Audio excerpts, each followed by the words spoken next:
Welcome to John Hanson Stadium at Carlton Field here at Osseo High School. Tonight it's Northwest Suburban Conference football on a windy night. The Elk River Elks paying a visit here to Osseo. Hi, I'm Jay Wilcox along with Joe Molina. And Joe, Osseo's put themselves in a position to play Totino Grace for the conference title on Wednesday, but they cannot afford to overlook this one. They have to come out and still be ready to play against what seems to be an improving Elk River team. Yeah, you know, you look at Elk River, only one win on the season, but they've gotten progressively better as the season got on. But they also have the right kind of offense to pull off an upset. They have a kind of a ball-containing offense that can really eat up clock, shorten the game. Osseo's a big possession team. They want the ball as many times as they can. So it's a good contrasting style game here tonight between these two teams, and one that gives Elk River a good shot. Certainly the wind is going to be a factor, and Osseo's throwing the ball so well this year that they have to feel like, you know, that part of their game could be limited unless it dies down a little bit here. Yeah, Osseo's going to be put to the test with the wind, because what they come into every game is they have a big advantage on the outside. Two tall receivers that can grab the ball and a quarterback that can put it on them. With that win here tonight, accuracy really is going to come into play. But Osseo has shown over the last couple of years that they do have a running game too, and it's going to be put to the test here tonight. We're going to talk about key players, and we're going to talk about a couple of defensive guys. You know, the offense gets a lot of the glory, but we're going to pick out a couple on D, and a guy who's had a pretty good season as a junior for the Elks back in their secondary is their strong safety, DeBell Miller. Well, and you talk about Miller being a safety. He's also a guy who's jumped up into the defense, and he has some tackles for loss this year, even has a sack and a fumble recovery. So he gets up into the running game. He's going to have to do that here tonight when Osseo, a team that can both pass the ball, run the ball, safety becomes very important. And for Osseo, one of their smallish bookend defensive ends, Rich Davis, is a guy, he wears number 1, so you notice him because of that, but a lot of times he plays very well out there too. Yeah, Osseo has gone to what many high schools have, the speedy front defensive line, and Osseo does it almost as good as anybody, and they do it with a lot of speed up front. They have a lot of linebackers playing on their line of scrimmage, and that's what they have in that situation. He's going to be very important tonight against a very, very tough running offense that runs for almost 350 yards a game. So he's going to have to get off blocks, make plays, and try to get in that backfield.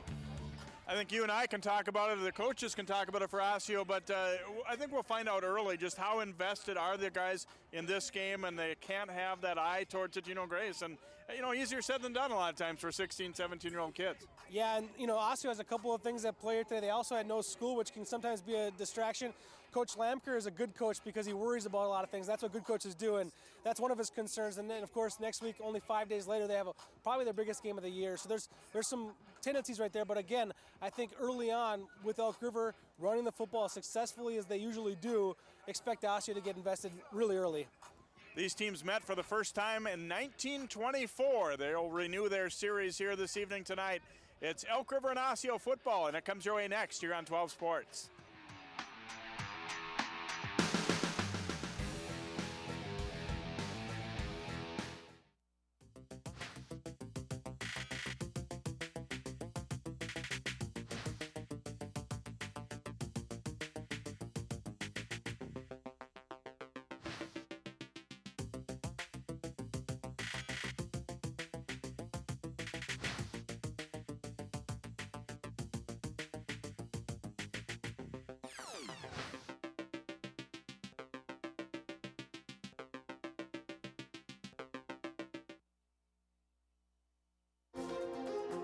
A Brooklyn Park church received some unwelcome visitors this past weekend.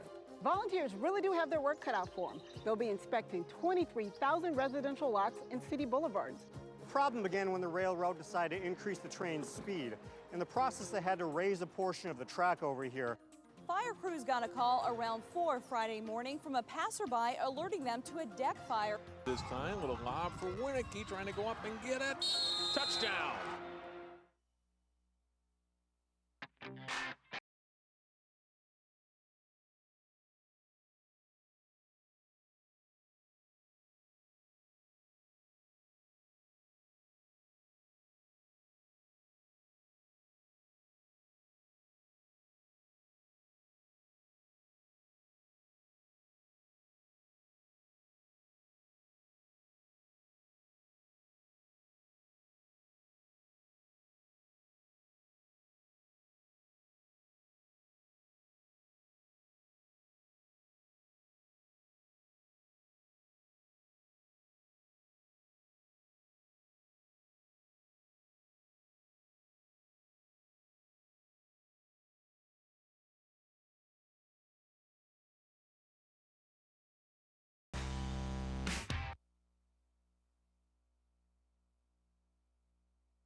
And welcome back here to Osseo. There is hope that the wind might die down some for much of the game, but as you can see by the flag, it has not happened yet. And kicking game's definitely going to be affected. Passing game will be affected presumably for Osseo, not for Elk River. They don't really ever throw the ball, and that's not much of an exaggeration. They've thrown the ball 20 times the entire season.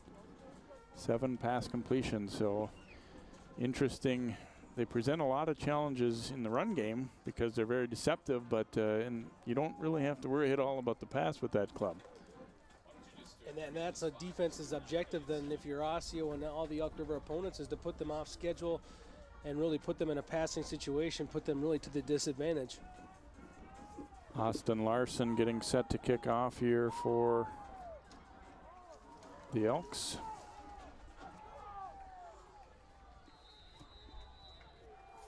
Set for kickoff. Welcome back here to Osseo. Elk River kicking off. Austin Larson to boom it away a little bit. Going to keep this one on the ground as it takes a big bounce and fielded and downed immediately by the Orioles at about the 26-yard line, as grabbed there by Scott Hildebrand, and Matt Medke and the offensive crew will come out for the Orioles.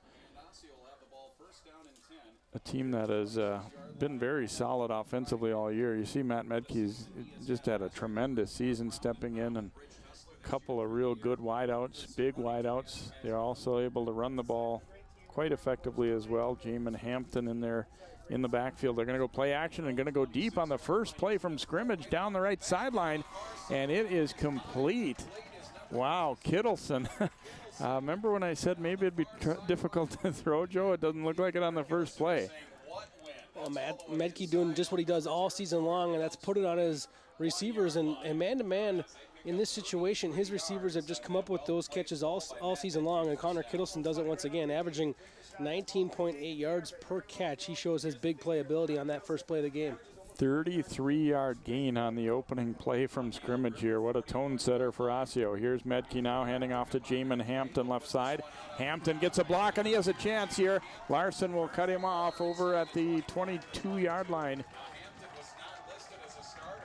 About a 19-yard pickup that time for Hampton. Well, the defensive end there on the outside just has no containment. You see Zach Severson gets sealed on the outside, and once Osseo gets to the edge right there, they're going to show off some of their speed. 2 back-to-back big plays for the Orioles. Hampton's been nicked up a little bit, but you wouldn't know it there. 19-yard pickup. They're going to go back to Hampton again, not nearly as much this time.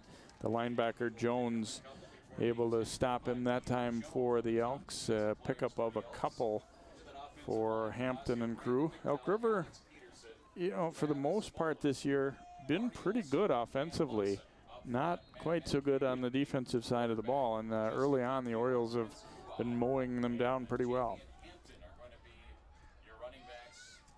Second down, about 8 for Medke and crew. Play action, wanted to throw, now tucks it, and Medke has it knocked out of his hands and out of bounds. It'll be a sack, a loss of about 5 or so on the play, as he just ran out of real estate on the left side here. Yeah, the ball's in the left hash mark, so there's really not much room to work with to begin with. And then on top of that, you're rolling to your left as a right-handed thrower. It's just harder to get your feet behind you and throw that ball downfield. You'd have been better off throwing that out of bounds for an incomplete pass, but instead took the sack by stepping out. So look at Darren Lamker. I'm sure he had to be a little bit concerned about, you know, his team not being as excited about this one as maybe what they've got coming up. Little middle screen and incomplete. Riley Phillips, the tight end, the ball was coming toward one of his blockers. They had it nicely set up, but it just didn't put it right on him there as he got tangled a little bit with one of his teammates up front there, Peterson. And if Medke could have that throw back, he'd probably wait about a half a second longer, let his offensive line clear a little bit. There wasn't immediate pressure in front of him. It was still a couple of yards away from him on that defensive rush, and he had a little bit more time than he thought. So no question, going to go for it here on 4th down, about 13.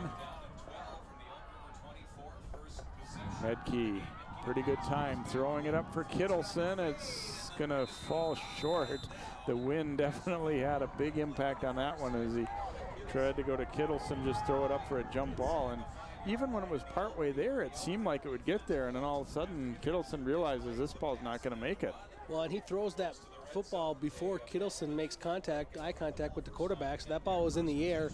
Kittleson was lucky really enough to look up in the air and find that football, but still couldn't make the adjustment.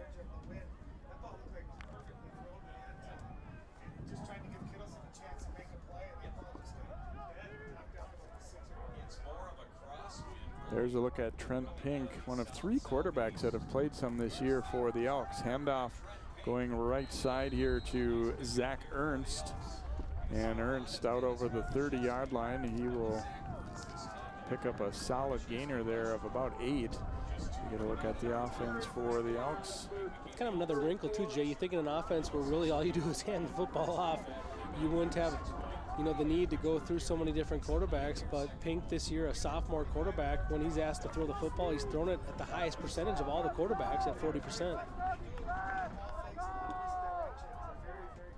A team that you will not see a lot of other teams look just like them running the football. Here's the handoff going right side, and Ernst with the carry, and he will have the first down out over the 35. Well, that full backfield T formation was the first offense I learned in 3rd or 4th grade. I mean, that was what you ran because you didn't really have the ability to throw the football back then, and it's really like kind of throwback football, put 3 backs in the backfield. It gives your offense an advantage if you can block it well up front. You get 2 lead blockers in the backfield. To me, it's so simple that it's difficult to figure out, though, when it's run well, who has the football. And here's the handoff going to Bartoszewski this time, as Cameron Kelly on the stop.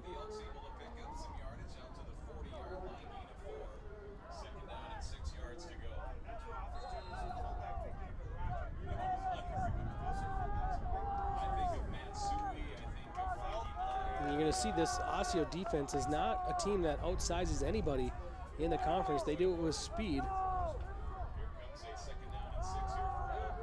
Pink keeping it on his hip, and Pink down the sideline and brought down from behind. And you won't see a ton of quarterback runs typically.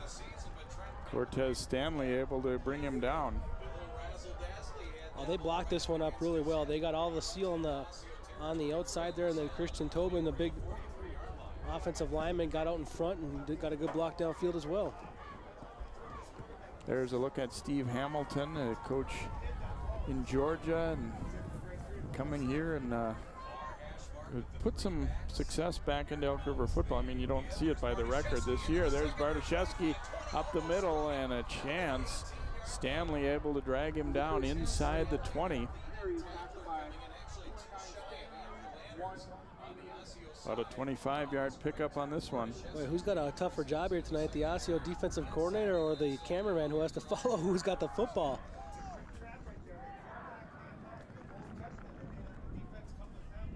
So down to the 18-yard line here, and even against the better teams on their schedule, they have moved the ball on the ground.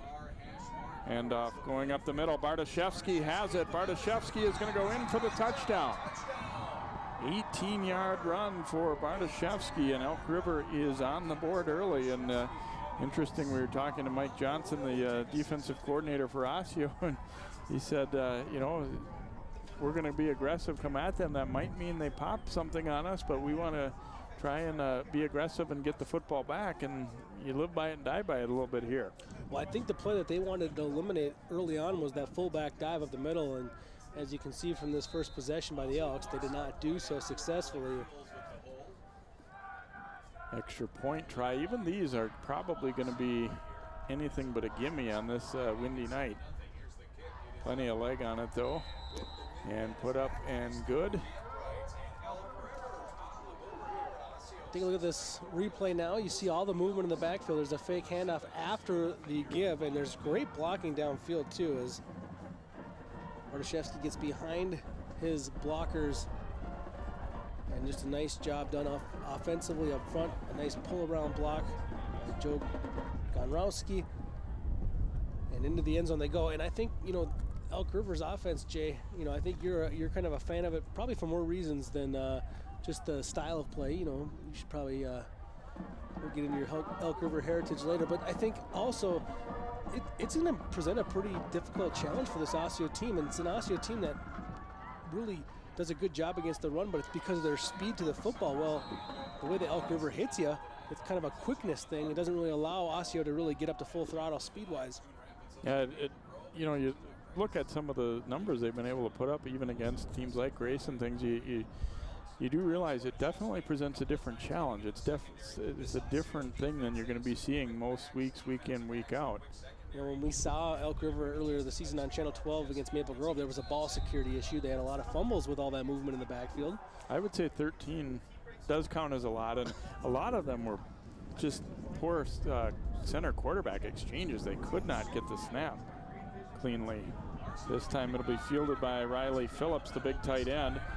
Puts a big stiff arm on, and look at him go. Out near the 40 to the 38. He moves well for a big man, as they say, and able to get a little bit nice return of nearly 20 yards out of this. Well, you can see why they wanted to get a middle screen earlier in the game to the 6'4", 225-pound tight end.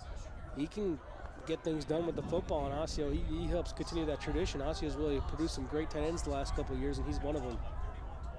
I like that stiff arm. He pushed him like it was his little brother in the living room trying to come after him there. Just kind of shoved him aside. Medkey handoff to Hampton. Ooh, he took a hard hit right away. That was a big-time collision. As getting there immediately was Josh Wiechek, number 85. Wiechek shot across the line of scrimmage there and comes down the line of scrimmage well, making a nice tackle into the backfield. And Elk River right now seems to be winning the battle along the line of scrimmage early on in this game.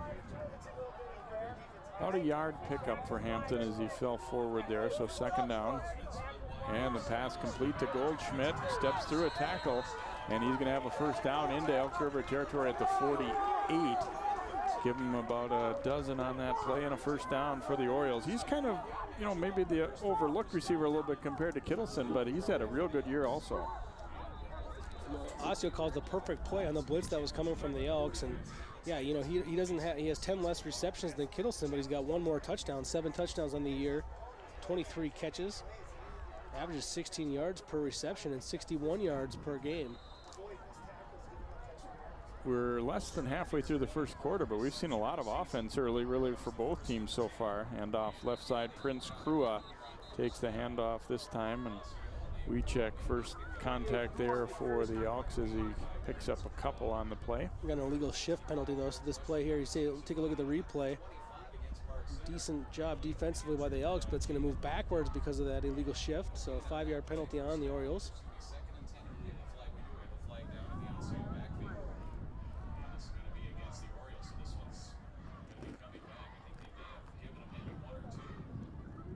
So bring a first down and 15 here for the Orioles. Their second possession of the night. They drove the ball very well, but then ended up giving it up on downs. The first time they had it, Elk River promptly answered with a touchdown march. Medkey firing again out in the flat to Goldschmidt. This time he cannot get away as he was wrapped up early on that one by Yankoviak. Yankoviak, you got to give him a lot of credit because in high school football, you don't see cornerbacks in this situation make the tackle in the open field as well as he did right there. Gave up a couple of yards, but still made that tackle without any help from the rest of the Elks, and that's a real difficult play being on an island. Just a 2-yard gain that time for Osseo. 2nd and 13 coming up here from Medkey and crew. Medkey faking the toss, gets good protection, throwing deep downfield for Goldschmidt, and well covered there. Incomplete. Yankoviak and Larson back there. Not a bad thing, though, I think, to still let that ball go. I mean, I guess if it gets picked off, you don't like it, but you make them conscious of having to defend the whole field. Yeah, that's the way that you keep the cornerbacks and the safeties out of the run game defense. You keep them back on their heels and always knowing that Orioles have the ability to go up over the top. Medkey, too, a confident kid. You have the feeling that you say, oh, okay, it's windy. I'm still going to do what we do, though. And they're going to draw a penalty against Elk River. Give them 5, so still going to be 3rd and long, but it's a little more manageable about 3rd and 8 now. Severson's shown blitz a couple of times and come a couple of times. And this one here, he gets up to the line of scrimmage, and I'm not even sure if he was going to come for sure, but he just got over anxious there, showing the blitz that was coming. 3rd down 8 here for the Orioles. Medkey's going to go with the draw to Hampton. Shook off the first tackler, and he's not going to get the first down. Pickup of about 3 as he's ridden down there by Severson. I think you're going to continue to see Osseo go for it on 4th down here tonight. They're not going to punt very often unless they're on their side of the 50. But anytime they're across the 50, you expect Coach Lampker to be aggressive. Partly because that's just kind of his philosophy, but also with the wind, I think the feeling is punting is going to be kind of a nightmare anyway. Medkey got somebody to jump, but not all the way into the neutral zone there. And now they're going to use a timeout. That's kind of another thing that Coach Lampker's really known for. He wants to see if he can't get that freebie on the offsides, but he likes using a timeout. It doesn't mean he's going to change his strategy. Now he's just going to talk to his team and discuss with his offense in the huddle himself about how to best execute this 4th down play and maybe even make a personnel change here. Did the draw play surprise you on 3rd and 8 there, Joe? No, I don't think so. I think that's the kind of play calling you're going to see. I would expect tonight we're going to see a lot more draws and screens than you normally would see. They'll throw the ball downfield, they'll loosen it up, but I think you're going to see that quick pass out to the flats to the wide receiver that they hit on a couple times. And to Goldschmidt, I think they're probably going to do a lot more short passing game here today and see if their athletes can make plays after the catch. Just about to the halfway point of this first quarter, and a 7-0 lead for Elk River. Osseo has the ball for the second time. They're facing a 4th down and 4 just outside the 42-yard line of Elk River. I was looking through some old record books today and said the first meeting was back in 1924. And, you know, really when you get down to it, Northwest Suburban, the current teams, Osseo, Elk River, Anoka, those are the real deals. The rest of them are all Johnny-come-latelys compared to them anyway. There's the pitch out to Hampton, and he's got the first down. That's a big one. Osseo going with the run game again on 4th and 4, and Hampton and his line able to deliver. It's just a reach block up front. All their offensive line are reaching and see if they can't create some running lanes, and they stick to the outside there. And a nice job by the Orioles continuing to block downfield, and their running back does a good job of getting upfield and getting that first down. So from the 36, 1st down and 10, Osseo coming through with a key first down. Here is Medkey throwing for Goldschmidt down the sideline. He's got it, and it's a touchdown. Goldschmidt out fighting the defender for a 36-yard touchdown play. It was actually pretty well covered, but he just made the play on the ball and got it done. Well, you know, where do you start with the compliments on this play? First off, good protection up front, allowing Medkey to look downfield, but that throw was thrown precisely where it needed to be, and the coverage was excellent on that play. But Goldschmidt shows, much like his counterpart on the opposite side, Connor Kittleson, when those players have an opportunity to make a play on the ball, they usually do so. Osseo is going to go for 2. Ekior coming in late here in the play. Medkey looking to the bench here. I think this is more of a windy night / lack of confidence in the kicking than thinking about trying to take the lead early. Here's the throw, and to Goldschmidt, it's good. And when you can do it that easily, hey, why not? So here's another look. This you would not know that it was windy by looking at this throw and completion for Osseo. Great job by Goldschmidt. Yankowiak, who won a battle earlier on the kind of pass onto the flats, just as good as coverage as you're going to find on a play like that, but just couldn't jar that ball loose. You even see Austin Larson come over there from the safety spot with some help at the end, and he couldn't knock the ball out of his hands. And there's the look, just went slant. I think you get teams that are so worried about the fade to the corner of the end zone against these tall receivers. That slant was really wide open for them. And that's exactly what it is, Jay. They get to the line of scrimmage, and they're either going to run the slant or the fade based on how that cornerback's playing. You saw Medkey actually look back to the sidelines there. Coach Lamker reads it, and he tells him to run the slant, and that's the play call. It's just a great it's just a great weapon that I don't think anyone so far this year has shown the weapon or the defense capable of stopping that in that type of situation. Elk River going to get the football back here in Osseo, wanting to show they've had an excellent year defensively. That kind of gets lost. I mean, the Andover game was probably the one where people really realized just what they've got defensively. Oh, and he drills it. That's going to work for an onside kick, as Tahoe drills it off an Elk River player who is turning to go block. Don't know if that's exactly what they were intending there, but it works out fantastic there for the Orioles as they'll get the ball back. It's an interesting play, and I'm kind of curious why more teams actually don't do this on purpose, given, you know, the guy's only 10 yards away. You could hammer it right at some of those linemen who are set to go set up the wall, and very opportunistic. We don't know if it was unintentional, but Osseo will take it. Not only did they get the football, but they get it in great field position. And look at the kicker. He's the first one there to hustle over and get to that ball. Hampton taking the handoff here, and he'll pick up 4, maybe 5 over the left side. And Osseo has really become very multi-dimensional these last couple of years. I mean, obviously last year they had a guy like Bridge Tussler. They were, for the last couple of years, running the football more than they were throwing. But they've shown an ability this year to really be able to do both. And, you know, certainly a great weapon to have when you're able to effectively do both things.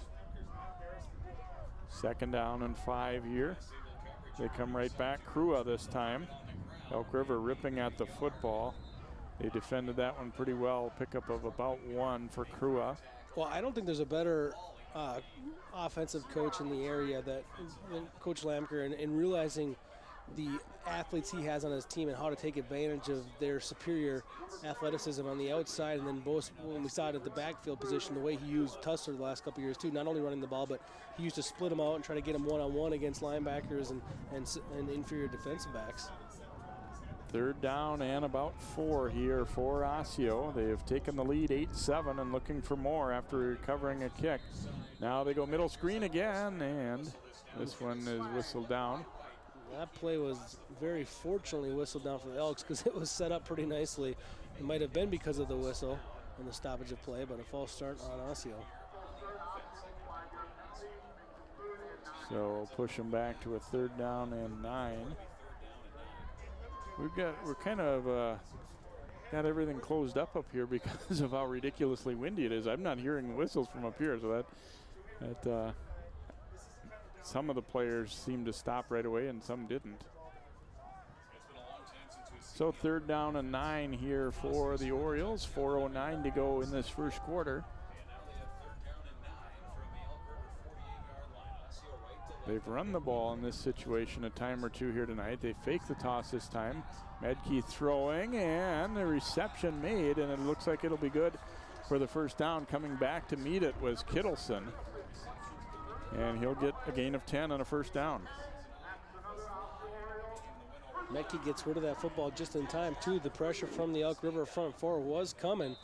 Gets that ball off with perfect timing, but it was also at the end of Kittleson's route, too, so it worked out quite nicely for the Orioles. And Kittleson wanted to be sure of the catch there, so he went to a knee to reach that ball out just enough. Here's Hampton, and he'll go right side off tackle for about 3 or so.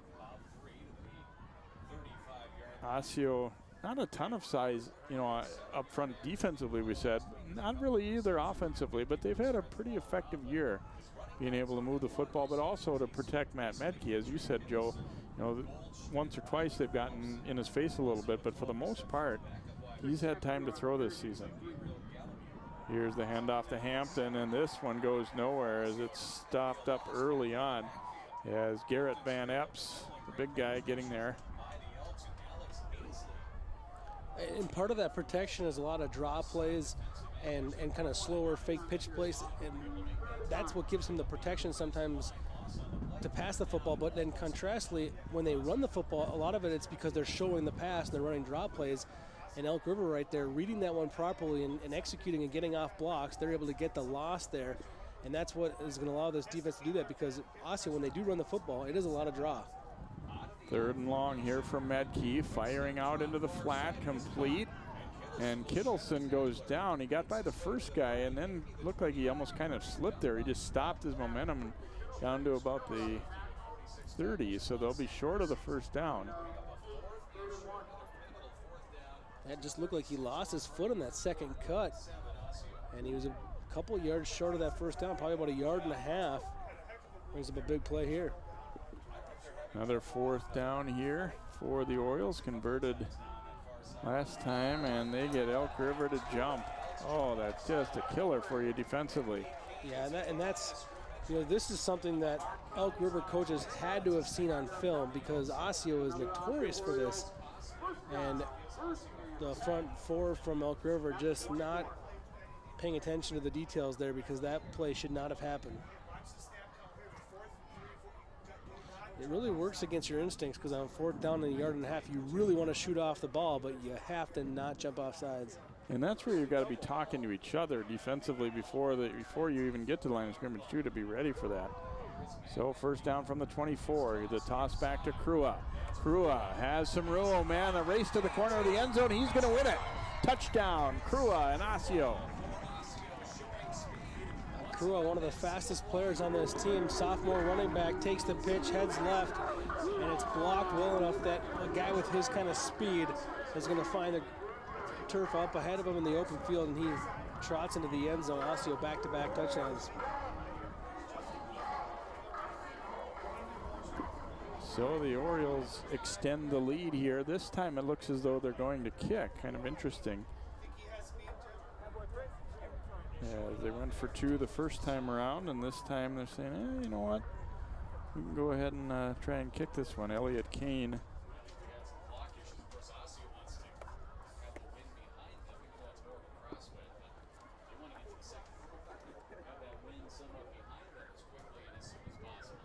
Discussion here with the Coach Lamker and referee here.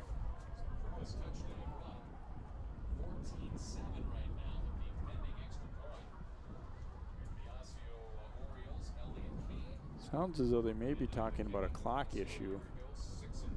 They're running it down a little bit. They took it from about 210 down to 158.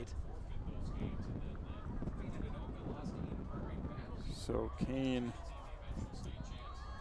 trying for the extra point this time here for Osseo. Good rush from the outside, but they get the kick away. It's a line drive that spins through. And so Osseo's lead now grows to 15-7 as we look at this touchdown. It's that sweep reach block play where we saw them run that successfully earlier on the first touchdown drive. It's everybody just reaching to their left and grabbing an elk in front of them and pushing down forward. And of course, with a running back with that kind of speed, once he hits that second level, it's good night Elks. Ekior with a nice block leading the way for him a little bit too there. So Orioles getting the job done offensively. Their first drive ended a little short of the end zone, but the next two have made it look like they're going to be able to pretty much do what they want offensively. Now the question becomes the other side. The first time Elk River had the ball, they mowed through them, but then the next time the kickoff hitting one of their guys, and Osseo recovers. And again, like you said, Joe, at the time, hard to really tell if it was by design or not. It was obviously meant to be a line drive kick somewhere, but hitting a guy in the back is an added bonus. Yeah, pretty fortuitous there for Osseo. An Osseo offense that averages 37 points per game, and they show that they can put them up in a hurry with the way they scored those last two.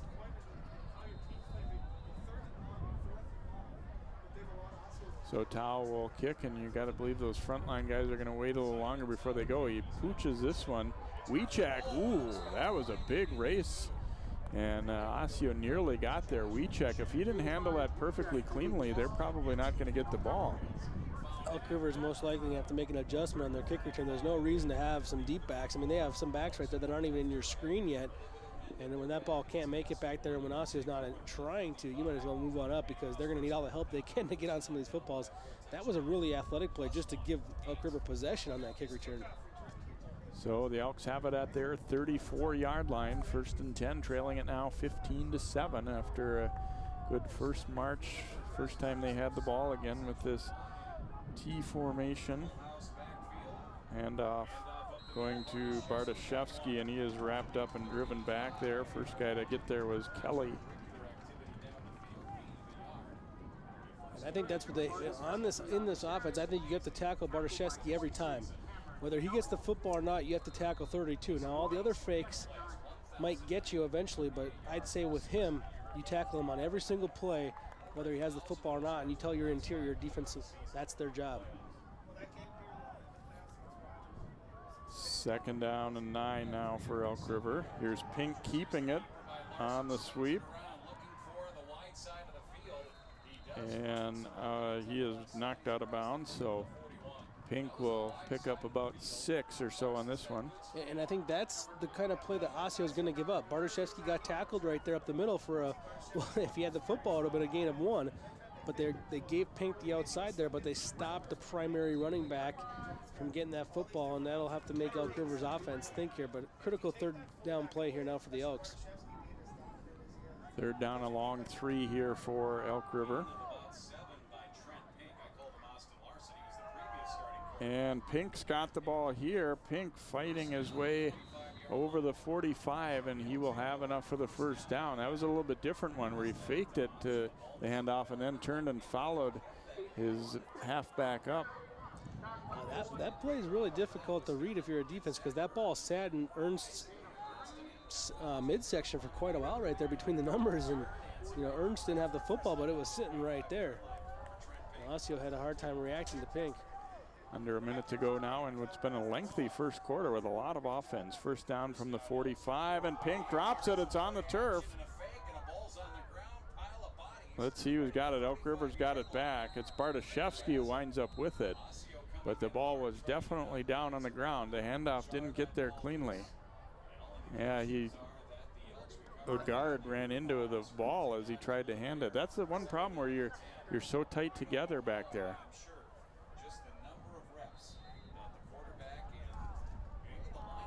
So no gain on the play, no loss really either, though. That's one good thing about being so close to the line of scrimmage with your backs. Sorry, go ahead. Yeah, 2nd down, 10 play now. Handoff going to, looks like Ernst on that carry. I was just going to mention that's the 15th fumble of the season for Elk River. I mean, 15 fumbles in 7 games. That's what they have statistically here. But I mean, that's putting the ball on the turf quite a bit. Considering there's probably a couple of games where he actually took care of it a few times. That is going to do it for our 1st quarter of play. So we'll have a 3rd and 5 coming up at midfield for the Elks. We've completed one on a windy night here at Osseo. Orioles 15, Elks 7. 2nd quarter is up next. Osseo, Crystal, and Plymouth. Channel 12 is your local source.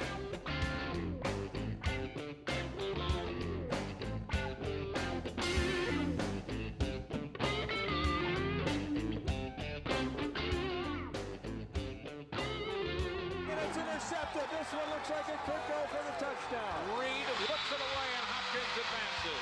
Hello and welcome to a new season of Sports Jam. Channel 12, your local source.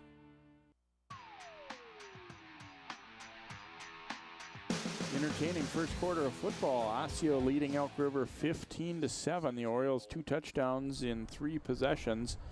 And Elk River scored on their 1st drive and then hadn't gotten the ball back until this time. So they'll have a 3rd down and 5 at midfield. They've confounded Osseo a little bit with that running game, especially the first time they had the ball. They kind of marched it down the field pretty effectively. Orioles have toughened it up since.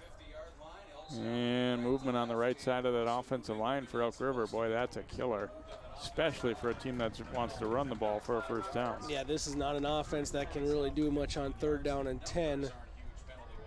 Interesting how Osseo's defense adjusts to the situation. Now, you got to think the offense is going to come out and do the exact same thing they do normally, but you maybe put your heels back a little bit further if you're the linebackers. You give yourself a little more room to work with to make that tackle prior to a 1st down. Back into their own territory here too, so certainly not a situation where you could probably afford to go for it. Handoff going up the middle and breaking free is Bartoszewski. He is just tripped up, but he will have a 1st down. That one was very nearly a touchdown. Pickup of about 15. Bartoszewski does such a good job of hitting that gap, and when he hits that 2nd level, he's got some explosion. I mean, you don't really get to see it in that type of offense that he's in until he gets out into the open field. But when he's got it out there, you can see why he's ran for so many yards this year. So from the 40 now, 1st and 10 for the Elks. They go up the middle and a pickup of about 5 more for Bartoszewski.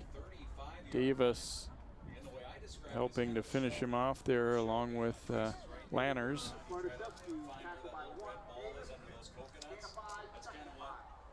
Bartoszewski averages 8.5 yards per carry. Over 1,000 yards already on the season coming into week number 7. And he just became their school's career rushing leader too, with still a little bit of time to go. And the ball's loose and looks like Osseo's got it. Orioles are on the bottom of the pile and they're going to come up with it. Yep, recovery made there by Nick Brecht for Osseo. And they stop the Elk River drive via the turnover. Never really got out of there with it, and that time you see 2 guys in orange. If it wasn't recovered by him, Anyangor probably would have gotten it. And Pink just pulls out a little bit too quickly before he secures the ball, and then he's got the left guard pulling right side, so he can't really get down on top of the ball because there's a guard running right through his lane there. Unfortunate turnover for the Elks as they look like they're moving the ball quite well into Osseo territory. Orioles with it at their 35 as they're able to get it back via the turnover. Medke under some pressure, throws, flipped up in the air and then not caught on the second try there. Ekior, if he wasn't tackled, I think he was going to have that one, but coming up to hit him there was Severson. Good pressure again up the middle there, and Severson, had he been a little bit closer, he might have been able to make a break on that football. Instead, he made the wise decision there and just continued to run through the receiver. So a 2nd down and 10 coming for the Orioles. Hasley had some pressure on Medke that time as well. The Orioles are in all orange. The Elks are in all white in those new red and white unis. The numbers on the helmets this year for Elk River. 2nd down and 10. Medke with Goldschmidt out to his left, Kittleson to his right. And it looks like a broken play there. He wanted to hand that one off, and Jones and Van Epps are going to make him pay there. Lose a couple. It looked like Medke, just from his reaction, this one was, oops, somebody went the wrong way, either Medke or Hampton. Well, judging by the way the offensive line was flowing to the right, it looked like it might have been a mistake on the running back. Going to be a 3rd down and long now for Osseo, one of their few missteps really offensively tonight so far. And this is the kind of offense that can recover from those kind of mistakes. Medke, pretty good time, firing, ooh, and nearly picked off. Kittleson had to kind of turn into a defender there as Yankoviak broke on that ball and almost had it. Yankoviak, I think, is a little bit of a player. I mean, even on the touchdown that he gave up, he was right there on the coverage, but I've seen him make a number of pretty strong plays here tonight, that one being one of them. 4th down and long, and Osseo will now run their punt team on. Kittleson dropping back to punt. Ernst, the return man for Elk River. We'll see what the wind might do to this one.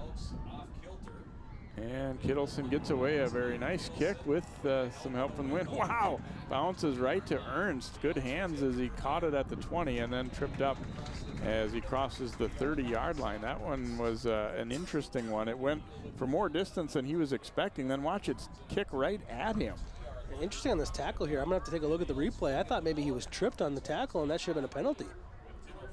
Or at least that's what I saw with my live eyes. Another couple nice moves. No, it was yeah, not quite. No, he got some hand in there. Yeah, he did trip over his foot, but Denny Finley was making an attempt at a tackle. Yeah, exactly. Yeah, I thought the same thing. So the Elks get it back after they're able to hold Osseo. Here's Pink keeping it, rolling around the right edge, and Pink will have a 1st down out over the 45, about the 46, give him 14. He's carried the ball 4 times already, and every time it's worked to some extent. Osseo getting sucked back in a little bit. You know what's interesting is, I think one thing we talked to the Osseo coaching staff about before the game was kind of the number of plays Elk River runs and the different plays they run. And the quarterback keeper's probably been the most successful one here tonight a few different times. I don't think Osseo expected to see the quarterback run the ball quite as much. How about 20 guys in the box? Hand off to Bartoszewski. Bartoszewski running it hard. They tried to yank the ball free, but he'll have another first down just inside the 40. Give him about 14 more there.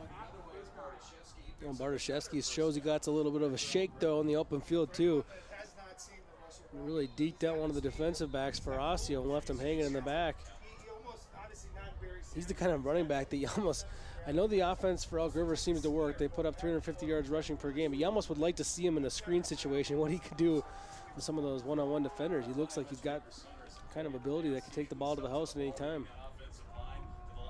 Ernst taking it this time, and again pretty well blocked as he'll fight his way inside the 35. Give him 4, maybe 5 on the play.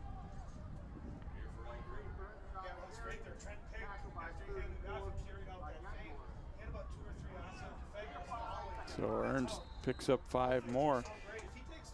It's kind of an offense with Bartoszewski. He carries the ball over 20, a little over 20 times per game, so he gets tackled quite a lot, and that makes it pretty sore. But I think he gets tackled on all the plays he doesn't carry the ball too, so probably gets hit about 40, 50 times a football game. 2nd and 5 here for the Elks. Handoff left side. This one is Larson carrying it, and Larson will rip off another 8 or so. You're seeing the Elk River offensive line really do a good job up front. You saw a great push right there and a nice hole open up there off tackle left side as they got a nice surge along the offensive line. Both the games of theirs I've seen, the other team look down during warm-up and say, wow, they're kind of big. They've got some linemen that a little bigger than we realized here, and they're kind of knocking Osseo back a little bit. This time Larson, though, brought down. Nice tackle down low by Anyangor for Osseo. Osseo does a pretty good job there up front there as they come across the line of scrimmage. That time winning a battle up front to make that tackle. So a 2nd and 10 coming for the Elks. 7:50 to go here in the first half. And Osseo leading at 15-7. Elk River on a little bit of a march, though, at least showing signs of trying to get back and tie this one up. Pink keeping it, and Davis rides him to the turf. Osseo had that one well defended. There wasn't much going to happen, even whether he'd handed it or kept it there. Davis read it nicely, and then you showed his speed to get to the football.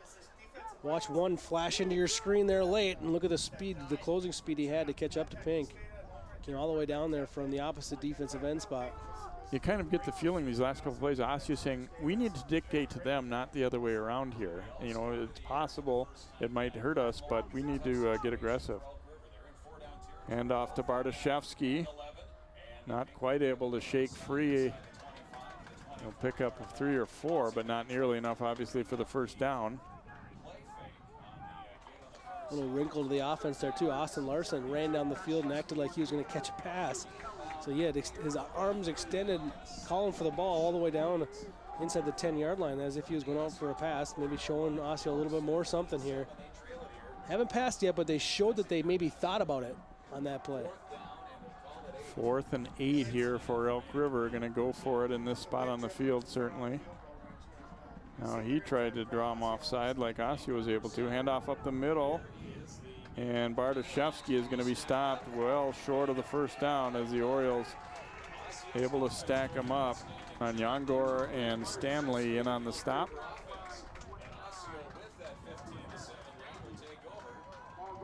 It's just a kind of a dive play with a fake counter off it, but they give it to the fullback. And, you know, a lot of people would think that's ludicrous to run that play on 4th down and somewhat long, but that play has been successful many times here tonight. But even though they don't put points on the board, a very successful drive there, Jay, and winning some field position. From the 21, Medke handing off. Hampton has a lot of room. Riley Phillips was in his way a little bit there. Hasley makes the stop. He was presumably supposed to be blocking somebody. He turned around and realized Hampton was running up his back there. You saw into the backfield there went Wyatt Schuster, and anytime as a defensive lineman, when you get into the backfield that easily, you got to slow down because you're usually getting that deep into the backfield by design. They're countering, and they're going to either trap you or they're going to run right by you in kind of a draw delay play. 2nd down and 5 now after Hampton picks up 5. Crew in the backfield now, takes the handoff, shook off the first tackler. Ooh, and then he gets blasted. And he will be out to about the 30, going to be short of the first down by about a yard or two. He got popped pretty good from the side here. Didn't see it coming. That was Miller that came up and lowered the boom on him a little bit. And now Medkey's going to sneak it ahead for the first down. Boy, not many people were ready on that one.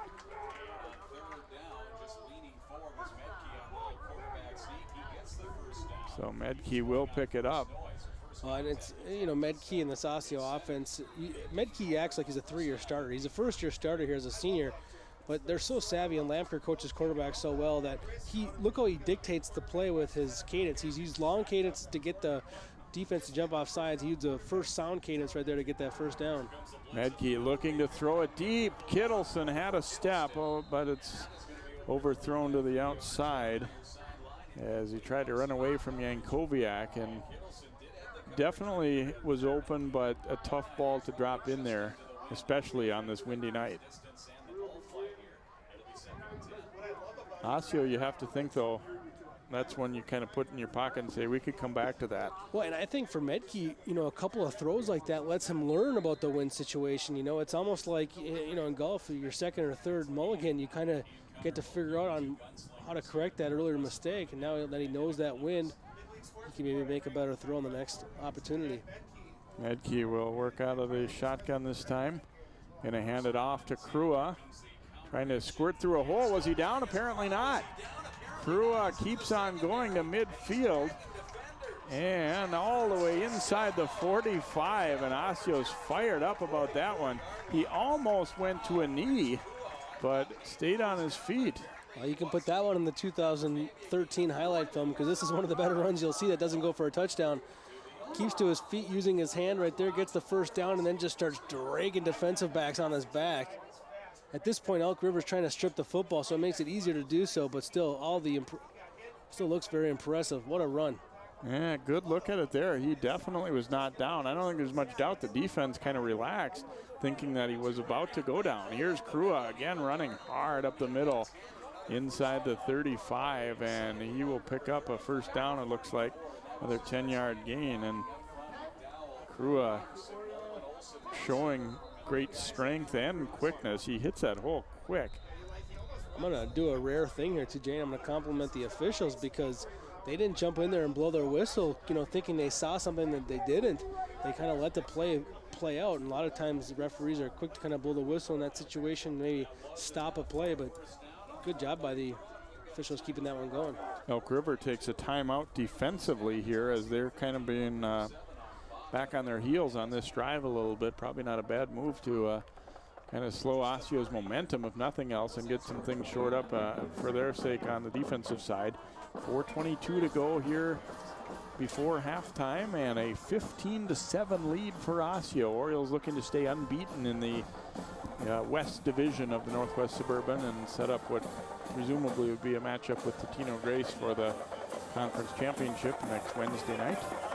This is big for Elk River. I mean, you get a defensive stop here before half, and even if you go into halftime trailing 15-7, I think you got to kind of count that as a nice little moral victory here in half one, knowing that you get the ball in the second half and you can kind of respond a little bit, and you put yourself in position to beat an Osseo team that's been really, really difficult to beat the last couple of years, especially at home.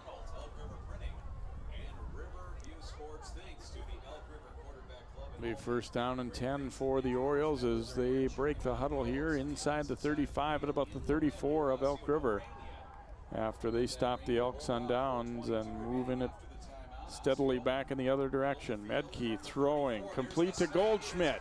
Goldschmidt almost split between the guys to go all the way. He brought down inside the 10 at about the 9-yard line on the quick slant, 25-yard gain.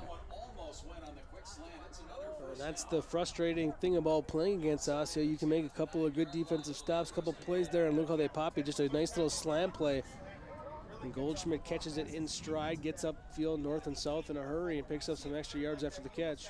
Obviously, it's a lot of practice that leads to it, but Osseo in games is able to run these plays the same way they practice them. And a lot of teams, you know, that sounds simple, but a lot of teams aren't able to do it. And you know, as high school teams in the passing game, you know, you can look great 7-on-7, or when you're in shorts in practice, you can run things and the timing's there and everything looks good. These guys can do it in a game too. Yeah, and it's been like that for a while now. There's a serious consistency to their passing game the last few years that really deserves some credit.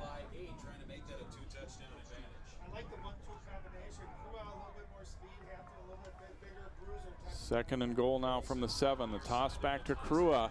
Good block out front, and he is going to walk on in for the touchdown. Got a dynamite block on the edge, and that play has been there, that sweep. Elk River's really had trouble getting flow to the outside, and they're able to easily punch it in for the touchdown. It's Ekior that gets that block out there and takes down the defender, and that's what really frees that play up for a touchdown. Osseo, you know, beats you with the pass all day long, but they really love slamming in there with the running game as well, and they show they can just really do it from two facets of the offense. Kane is on for the extra point try, and his kick is up, and it is good. And so with 3:20 to play here in the first half, Osseo takes the 22-7 lead on the Elks. So you get another look at this toss out to Krua. You see great blocks all the way along, but the one on the edge is the one that you are able to notice easier. He's really had some nice blocks tonight. Yeah. That's at least the third time that I've noticed him definitely take care of his block. And when they're getting that good block, not only from the receiver, but then from the tailback out of the backfield to help him out, he's got the kind of speed that the interior from defense from Elk River just has no chance. So Krua's second touchdown here of the first half. And the Orioles lead grows to 22-7. Elk River, 3:20 to go before halftime, a couple timeouts, but obviously they're a team that, you know, occasionally will break some big plays in the run game, but not likely to be able to move the ball upfield in a hurry. Obviously not going to throw it. Krua now for Osseo came into this game with 4 touchdowns, gets 2 more here tonight. He's really looking to be like another weapon that's going to give teams trouble down in the come playoff time. Going to kick it away this time. Nolan Dwyer struggling with it. Goes back and picks it up at the 1-yard line, and he is wrapped up, form tackled to the turf there. And a good tackle by Denny Findley for the Orioles. So not the field position Elk River was looking for, as Dwyer struggling with the trying to field that ball up high by his helmet. And now watch the Osseo defense as you see them cover the kick very nicely for the Orioles. Watch the defense get very aggressive here. I think 2 timeouts left in the bag, and see if they don't want to use them here to see if they can't stop Elk River and get the football back in a hurry before half. Ball on the 11, and they've also had a couple of times putting the ball on the carpet tonight too, which is something they need to be careful of right here. Handoff going up the middle, and not much happening that time on the right side for Bartoszewski and the Elks as he's wrapped up and thrown down. Osseo will keep the clock running here, but if they make another stop for a short gain or no gain, expect them to use a timeout.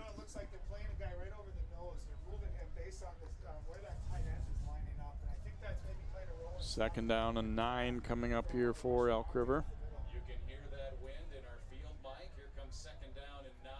Pink keeping on the right side, and he will be close to the first down. See where they're marking this one. Looks like just short. No, it is a first down, right at the marker, as they had to drop the stick to get out of the way there, and Pink able to pick up the first down. Pink does a good job carrying out all those fakes, then puts the ball on the hip, disguises it, and hides it for a little bit, and then gets upfield around the edge.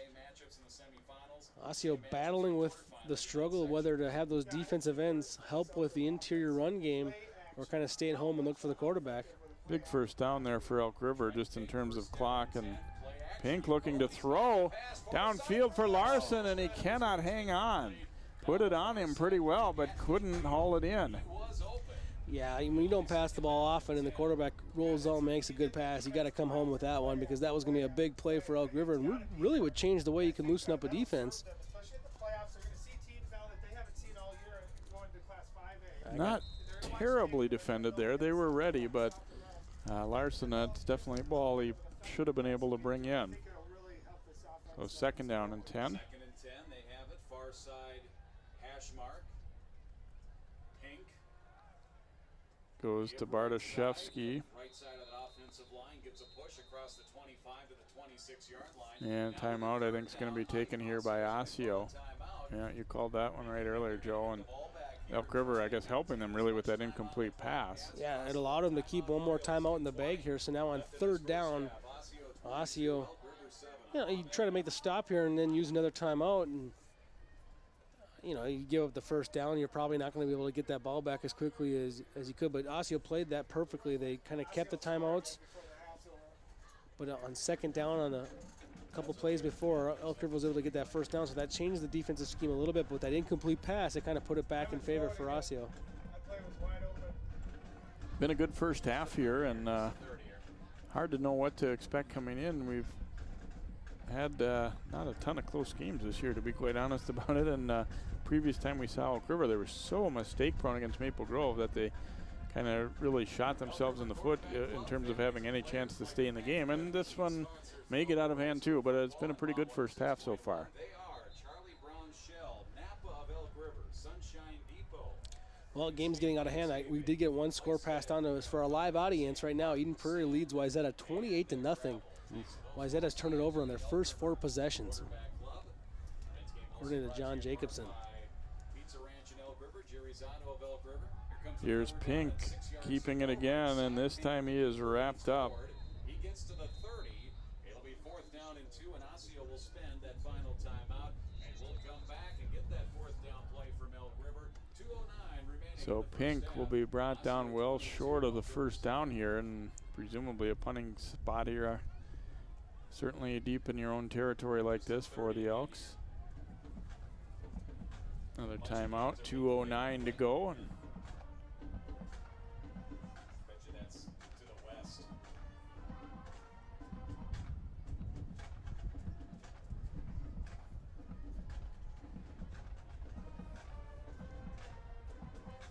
Said Wednesday night, Osseo travels to Fridley to take on Totino Grace. Those two played a really good football game last year. The Eagles winning it, and Totino Grace now becoming a member of the Northwest Suburban for all sports, not just football in the future now, as they have been placed in along with Spring Lake Park and Irondale. I don't think we're seeing the end of the shuffling though.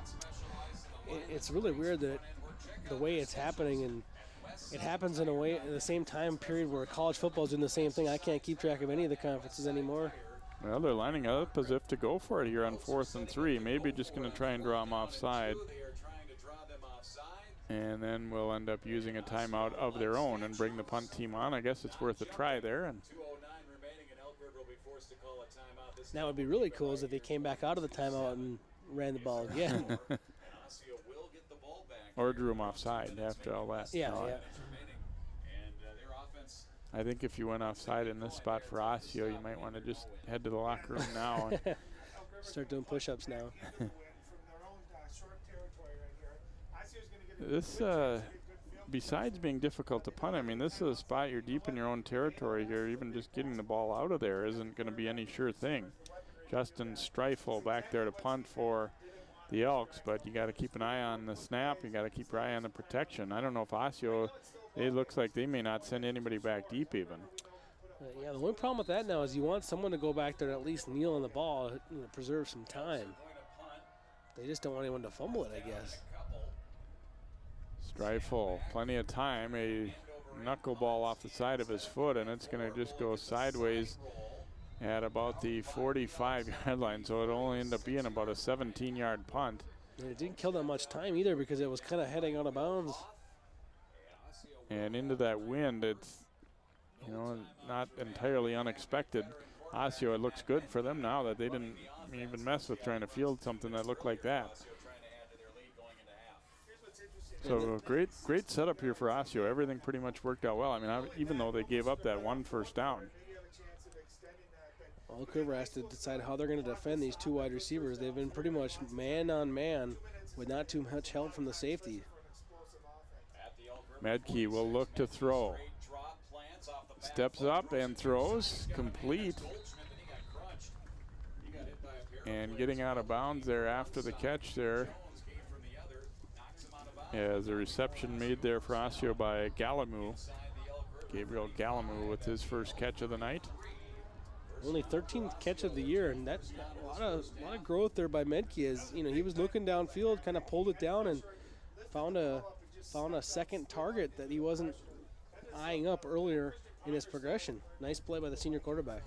Got a little bunch formation to the right. Medke looking that way, throws into the flat to Riley Phillips, cutting back to the middle, got by the first guy, and then he lowered the boom, tried to run somebody over inside the 20, and they'll have another first down. Riley Phillips, you'll see him right here. Great awareness. He catches the football and realizes he's got a lot of running room, but then sees that he's got Kittleson an angle. If he gets that cutback, he realizes he's got Kittleson. He can help set up that block, and he did so. On the 19, they're going to go to Hampton, and he is tripped up. Jones getting up there, and Hasley to get a piece of him early on there, and not a whole lot of a gainer there, a couple yards as he was tripped immediately. Because of Osseo's playbook and the way they're able to go no huddle so well, this really works to their advantage. And Medke throwing to the corner for Goldschmidt, and just batted away. The wind, I think, knocked that one down a little bit. Yankoviak getting his hand out at the last minute. I think Yankoviak's gonna send this tape out to some colleges because he defends the pass quite well for a cornerback in high school football.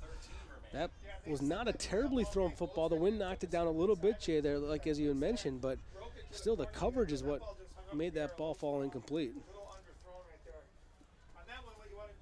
Bring up a 3rd down and 8 here for Osseo. Minute 13 to go before halftime. Orioles up 22-7, but not satisfied with that. Trying to go for more here.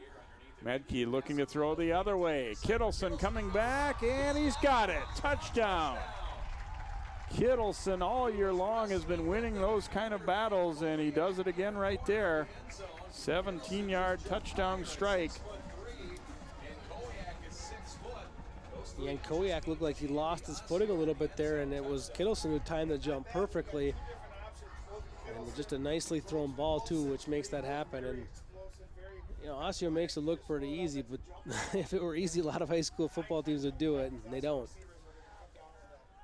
This time Osseo is going to go for 2. They'll look to run it in, and they will get it. 2-point conversion is good as they just come up to the line quickly and put Hampton in behind the right side of that line, and he gets it done. 1:08 left to go, second quarter. 1:08 to halftime. 2-point conversion. Another look here is the touchdown. Oh, what a great catch by Kittleson. You saw the defensive back slip there right before the ball reached its peak and didn't allow enough time for him to make up. And Kittleson's just so sure-handed. He just goes up and attacks that football with his height and his leaping ability.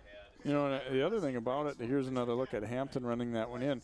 We saw Yankoviak kind of slip and then fell back and got into the body of Kittleson a little bit, but being that strong, I think, helped Kittleson in that spot too. He was in the air already, so you don't really have, you know, the leverage to plant your feet, but he didn't really get knocked too far off balance by that. And a deep kick this time. That one's going to go into the end zone for a touchback. So 30-7, Osseo now blowing this one open. Minute 8 to go here in this first half. We're going to be hearing from the coaches at halftime with John Jacobson. He'll try and catch him in the wind out there.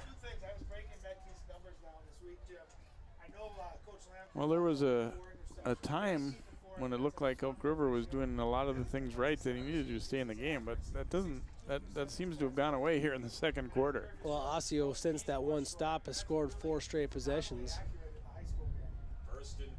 Here's Bartoszewski breaking free and almost got away from them all there as he was wrapped up by Brecht. You know, the thing about Osseo too is they have a dynamic offense, both running and passing the football, but they don't make any mistakes. I mean, I'm not saying ever, but tonight they've been pretty mistake-free. You haven't seen a lot of penalties out of them. It's not like Medke's put the ball in danger when he's thrown the football. Bartoszewski, after a 15-yarder on the first play, knocks out about 5 more on that one, and they're going to take a timeout, 40 seconds to go. Well, we talked, the last time we saw the Elk River, they're a team that's in Class 5A, whereas the majority of the teams in Northwest Suburban are not. So they still feel like, 1-5, well, what kind of season is this? But they still feel like they have a real good chance in the playoffs, and last year they did win their section. They got to the state quarterfinals in Class 5A. So some of these things, they're trying to build for things like that, even though they're, falling behind by quite a bit in this game. You still coach it as though you got to be ready for those playoff games. And they're in an interesting section, too, because they're in a section with Rogers and St. Michael, who are both at this point 6-0 coming into tonight's games, and then they play each other next week, and everyone would think it's Rogers or St. Michael, Albertville, that it's their section for the taking, but we've seen what happens when the bigger school comes into that section against those guys. Here's Pink. Rogers, the district rival of Elk River, and Elk River won a track meet over there at Rogers in the playoffs last year. I remember it was 2 years ago where Maple Grove kind of struggled in Coach Lombardi's first year, but then they went up to St. Michael Albertville as the underdog, and they knocked off the Knights on their home field and really kind of showed just what the bigger class of football looked like when they came out there with a bigger team, quicker team, and executed better that night. Third down along 2 here. Handoff goes to Bartoszewski, and he was able to spin away from that first tackler and easily got the first down as he picks up 6 more. He's already carried the ball 15 times here in this first half. Wow, that was a serious shot that he got away from there. And Pink's going to spike the ball to stop the clock here. Geez, I wonder how many of their pass attempts this year have been just stop the clock spikes. I'm going to say he's now 0 for 2, and it's tough on the percentage when that's one of them. Run-oriented team with this offense, and Coach Steve Hamilton, who used to be a spread coach. And to their defense, Eden Prairie won the state championship last year with 1 passing yard in the state championship. So second down and 10 after that spike. Because you're asking a lot of guys to make blocks and make key Play action. Pink wants to throw. He's wrapped up. He still got it away. And it is a pass completion. We check on the catch. But this one's going to hurt them timing-wise. Pink gets a lot of pressure up front. Couldn't quite finish off the sack was Cameron Kelly. And they're going to end up spiking it there. Pink's a quarterback you like for the future. Earlier on, they were playing a couple of different guys. The first time we saw him, they had 3 quarterbacks play. He's a sophomore, and obviously in this offense, ball handling and being able to run is their primary thing, but they think he throws a nice ball, and we did see him get that ball out under pressure. Now he's under pressure again, and this time Osseo said, no way, it's not happening again. As Kelly gets there along with Davis, and they're able to get the sack. And so the first half will end on that sack right there. Well, not quite. 9 seconds to go here. Fourth down, turns the ball over to them. They brought that blitz. Once again, Kelly comes up blitzing from his spot. And then you saw the 2 defensive ends, Denny Finley as well as Rich Davis, both break through too. So there was a lot of pressure there in the backfield. And going back to Pink a little bit, I mean, too, a sophomore, you usually haven't put on too much meat on the bones yet, and he's 6'3", 365 pounds. You got to think he's going to grow into that 6'3" frame a little bit. He'll run the ball even more. He'll take some more hits. Well, Medke has time to try and throw one deep downfield here, looking for Gallimore, and he's got it. Wow, great catch and throw, and they'll get the clock stopped. But an 18-yard completion there. And they're going to spike it. So we get to see this veteran quarterback work this 2-minute drill. 1.1 second left on they will get one more try. Wow, that worked out well. And looks like they're going to bring the kicker on, Kane. Got the wind with him. This would be a 44-yarder, a 46-yarder. Medke will put it down at the 36. Here's Elliott And Kane, a line drive, but it's not going to get there wide to the right. And now the half will come to an end in an outstanding second quarter for Osseo, as they will take a 30-7 lead into the halftime break here. And kind of a wild first half, Joe. I mean, a lot of different things happening. It felt like a long first half of football. Yeah, you know, I think it went early on. You thought, like, oh boy, how's Osseo going to stop this rushing game that Elk River is presenting here this evening, and it's going to be difficult for them. But Osseo adjusted. You got to give them credit. They've kind of prevailed a little bit defensively, came up with some different things, and offensively they look as good as ever, putting up 30 points here in the first half. Showing the ability to obviously throw the ball very well, but also run the football effectively at times. Krua especially has had some nice runs, but Hampton has been solid in the run game as well.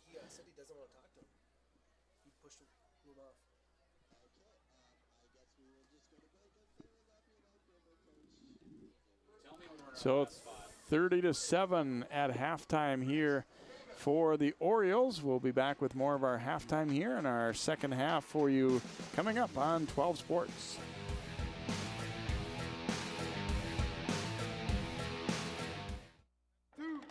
This isn't Madison Square Garden. These drills probably won't make anyone a #1 draft pick. But these players are practicing for something important.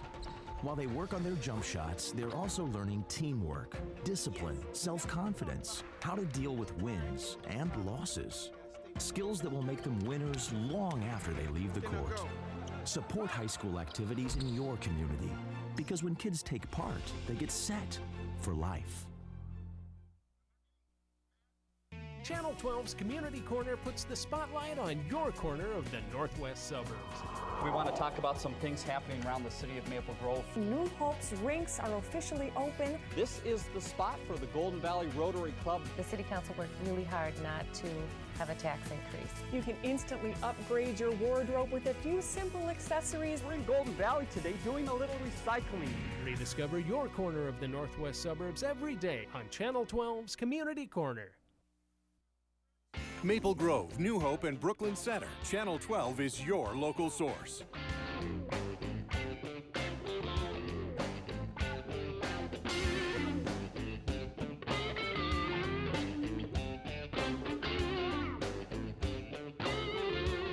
Intercepted. This one looks like it could go for the touchdown. Reed looks it away and Hopkins advances.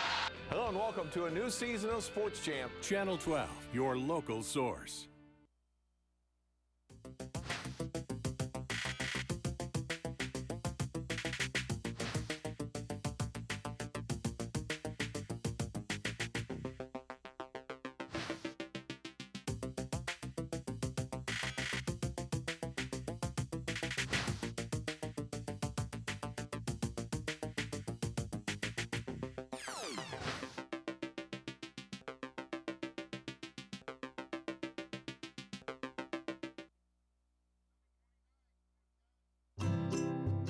Think you found every hazard out here today? Think again. The spot you missed could be a killer. That spot on your skin could be skin cancer. If you're a man over 50, you're in a group most likely to develop skin cancer, including melanoma, the kind that kills one person every hour. That's why your best shot is to check for a spot. It's easy. Follow through and check your skin. Go to spotskincancer.org to find out how. A message from the American Academy of Dermatology.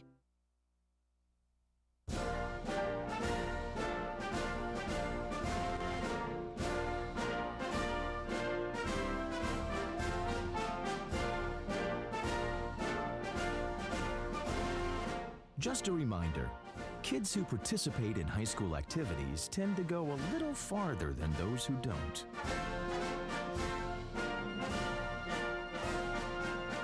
Take part. Get set for life.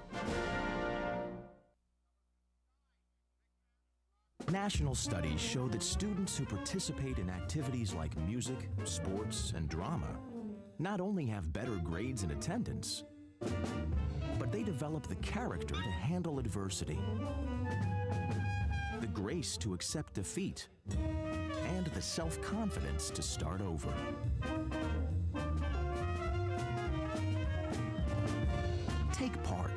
It's set for life.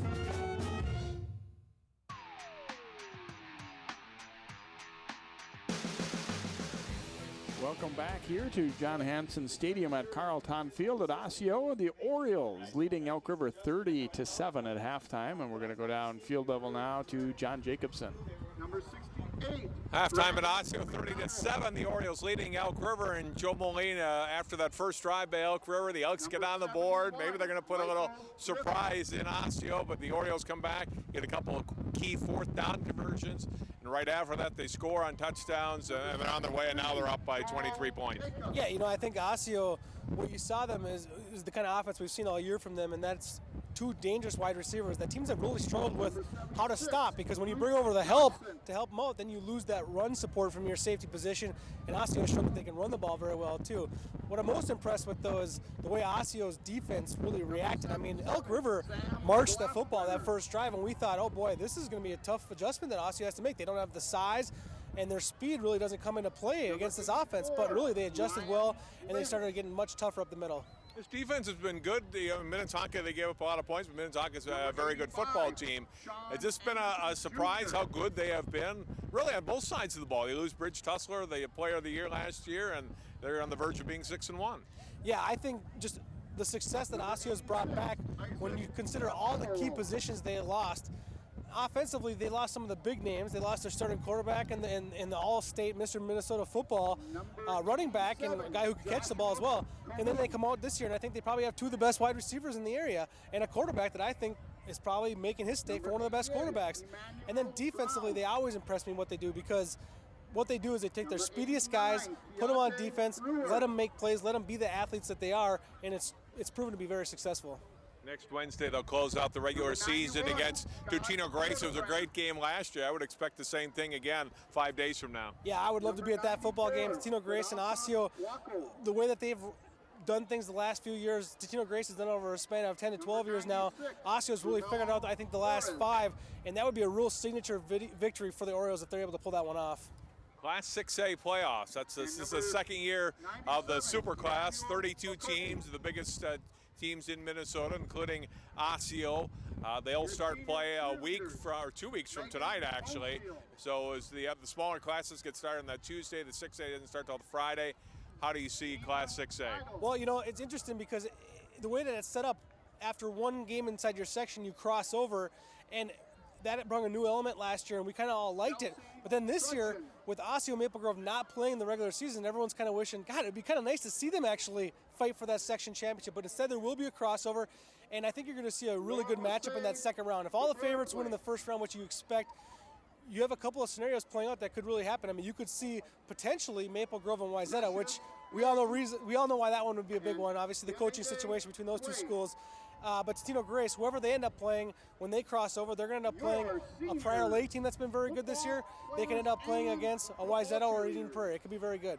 Tutino Grace is a team that has, I guess maybe not surprisingly, but they started slow. They had some players out early. Really got drubbed in that third game against Eden Prairie. But they've come back and slowly, like you would expect Tutino Grace to do. And Jeff Ferguson said, hey, we're going to be pretty good by the end of the year. And I guess it's no shock that again, they're going to be right in the mix, even playing in the high class that they are this year in 6A. Yeah, and you know, they deserve kudos for coming up into that 6A, because they're doing it at a time where, you know, it wasn't their best football team this year. I mean, obviously you don't time it out that way, but when you talk to that coaching staff, they say it'd be really fun to watch what our defense from a couple years ago could do with our offense did last year, and combine those two things. Obviously in high school football, you don't have that luxury, but it is a team that's going to be very competitive come down the stretch. And you know, it'd be interesting even if they get a second crack at Eden Prairie, how they would adjust from that first game and with those players that were missing from that first contest. Bottom line though, Joe, can anyone beat Eden Prairie? They're won the last 2 state titles, up big early tonight. I haven't heard an update on the score, but I know they were up early, taking advantage of Wayzata turnovers and leading 28-0 in the first quarter. Can the Eagles be beaten in November? You know, I think they can. I'll say that they can, because everything's possible. But what's really interesting is the team we're seeing here tonight, Osseo. If you go back in the last 12 to 13 months, who's played them the toughest? It's been the Orioles. Halftime here at Osseo, and it's all Orioles right now as they lead Elk River by a score of 30-7. We'll take a break and come back with more of our halftime Osseo Elk River football live on Channel 12.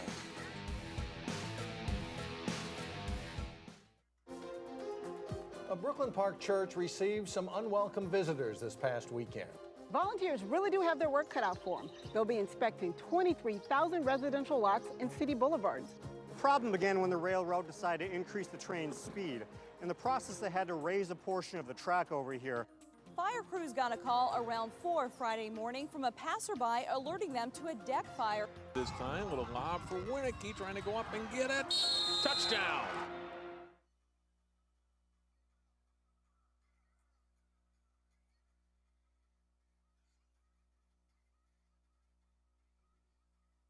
Maple Grove, New Hope, and Brooklyn Center. Channel 12 is your local source.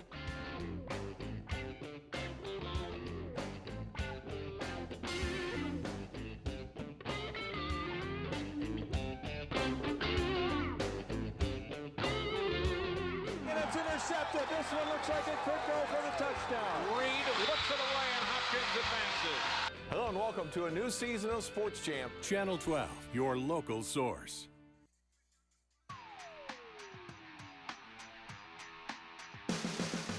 And welcome back here to Osseo. The Orioles taking it to Elk River here 30-7 in the first half. We'll check out some first half highlights. And Elk River started out with a very impressive first drive, and their super back Dennis Bartoszewski takes it in for a touchdown, and they actually had the first score of the game, 18-yard run. A few minutes in, 3.5 minutes into the contest, but it was mostly Osseo from that point. Medke throwing up deep. Watch this great catch by Goldschmidt. Despite good coverage, he rips it away from Yankoviak, the defender there, and Osseo's on the board. Then they go to the run, and Krua on the sweep. They've had great success with the sweep. They just blocked it very well, and Krua, great speed to the outside. He takes it in, and it was 15-7 after a quarter. Elk River turns the ball over there as Pink trying to come out of there with it, and instead a fumble recovered by Osseo, and they're able to capitalize on it. Krua taking a nice run here as it looked like he was down. He keeps the legs driving. Watch him keep on going. This is not a very big back. Just showed his determination there as well. And kind of fitting that he's able to finish off the drive with a 7-yard touchdown, as again they're able to seal off the edge very effectively. And Osseo, that was with only 3:20 to go before halftime. They added one more score from there too. And you see tons of numbers in this first half. Elk River actually has been very effective on the ground, just not able to finish drives. Nearly 200 yards rushing in that first half. Osseo nearly 200 yards passing, plus another 100 plus on the ground, so nearly 300 yards of offense. You see why that first half took so long when you see those numbers.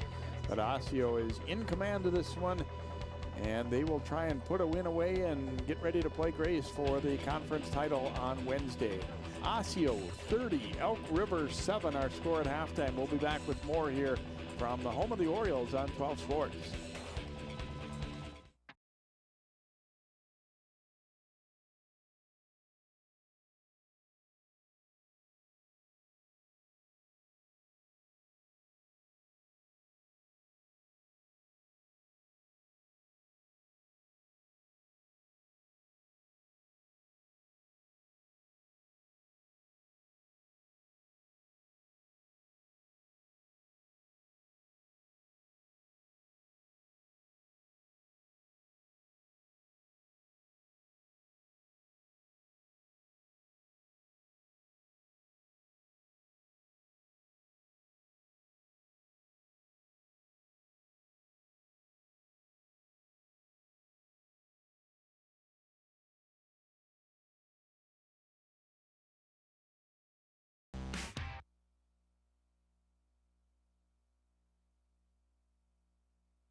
Osseo, Crystal, and Plymouth. Channel 12 is your local source.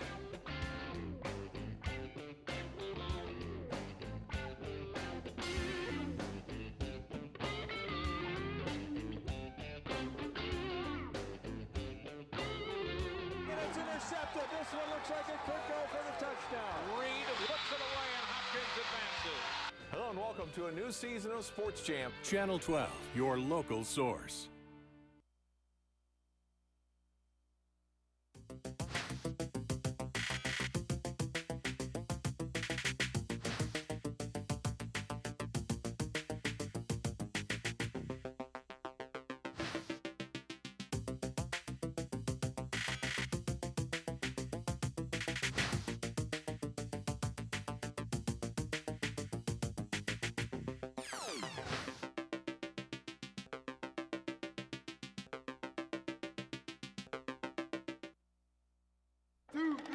This isn't Madison Square Garden. These drills probably won't make anyone a #1 draft pick. But these players are practicing for something important. While they work on their jump shots, they're also learning teamwork, discipline, self-confidence, how to deal with wins and losses. Skills that will make them winners long after they leave the court. Support high school activities in your community, because when kids take part, they get set for life. Channel 12's Community Corner puts the spotlight on your corner of the northwest suburbs. We want to talk about some things happening around the city of Maple Grove. New Hope's rinks are officially open. This is the spot for the Golden Valley Rotary Club. The City Council worked really hard not to have a tax increase. You can instantly upgrade your wardrobe with a few simple accessories. We're in Golden Valley today doing a little recycling. Rediscover your corner of the northwest suburbs every day on Channel 12's Community Corner. Maple Grove, New Hope, and Brooklyn Center. Channel 12 is your local source.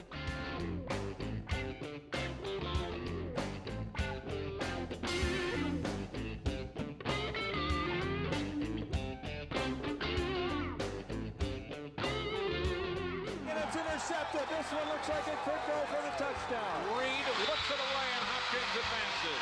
Hello and welcome to a new season of Sports Champ. Channel 12, your local source.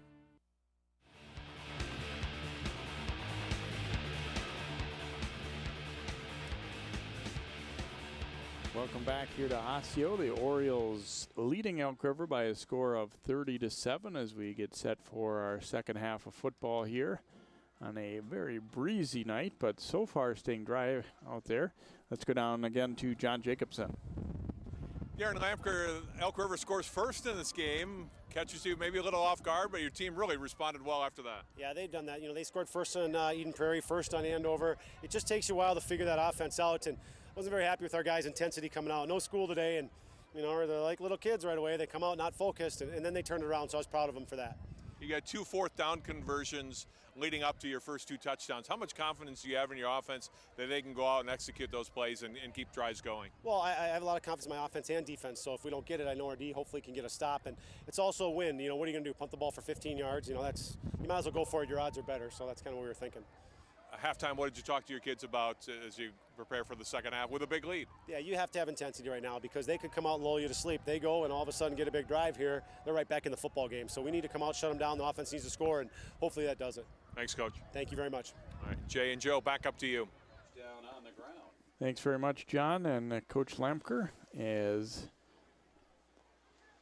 got to keep playing that second half of football, and that's Osseo's done I think a pretty good job at that this year, not having the real high. That's when you know when a program's getting, you know, really to that top level, when they don't have the big zigs and zags throughout the year, where they don't get all jacked up for, you know, the Totino Graces or the Andovers, and then kind of mail it in against the other teams on the schedule. Yeah, absolutely. You know, you're always trying to play for perfection, and then, you know, you want to stay sharp going into your next week's game. You know, you hate to, you know, lose the second half, you know, even though you're up by 23 here, but let's say you lost this half by, you know, a touchdown or 10 or something like that, and you still come away with a 2-score win, but you don't feel as good about it, and it just kind of changes everything as you head into a week of practice and preparing for the next game.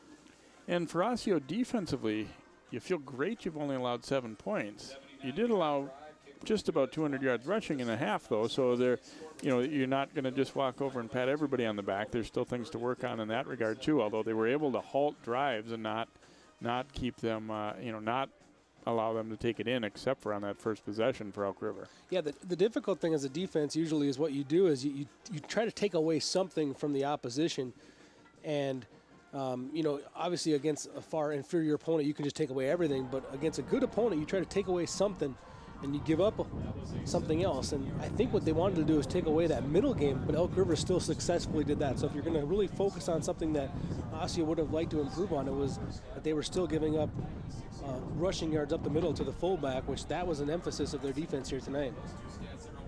Tao will be kicking off. Looks like he's going to have somebody hold that ball to keep it on the tee. With the wind like this, he was able to put the ball into the end zone on one of the previous kickoffs. Bartoszewski and Ernst waiting back deep. a low liner. That one's going to split right between them and get in the end zone. So Elk River will have the football 1st and 10 on their 20-yard line here to begin half number 2.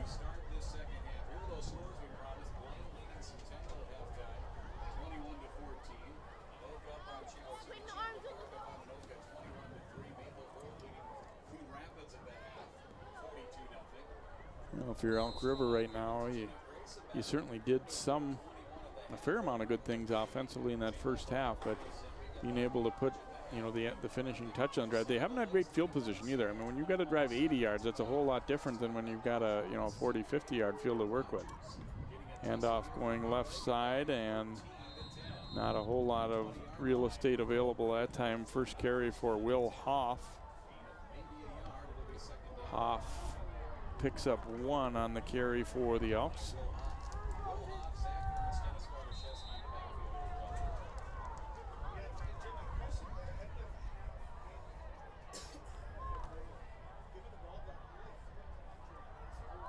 So a 2nd down and 9 play. Pink has gone the distance at QB here for the Elks.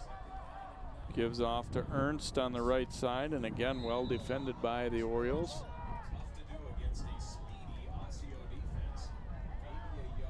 The thing that works to the disadvantage of Elk River too, it's harder as an offensive line to get out there and keep on pushing and battling in those trenches as your deficit becomes bigger. So in offense, Elk River, you talked about their defensive struggles this year. They're giving up almost 35 a game, and that's also becomes discouraging. This is a kind of offense that you probably would appreciate a lower scoring ball game, but their defense has been able to give them that low scoring game.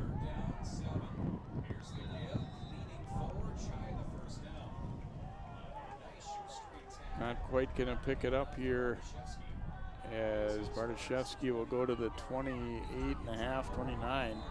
He nearly broke free there.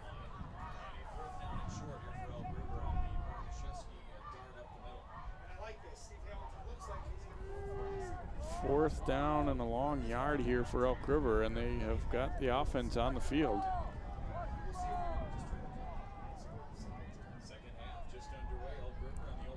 They are going to go for it, and it looks like they'll get the 1st down. Yeah, interesting there that they ran more of a deep handoff in the backfield counter play there on 4th and short.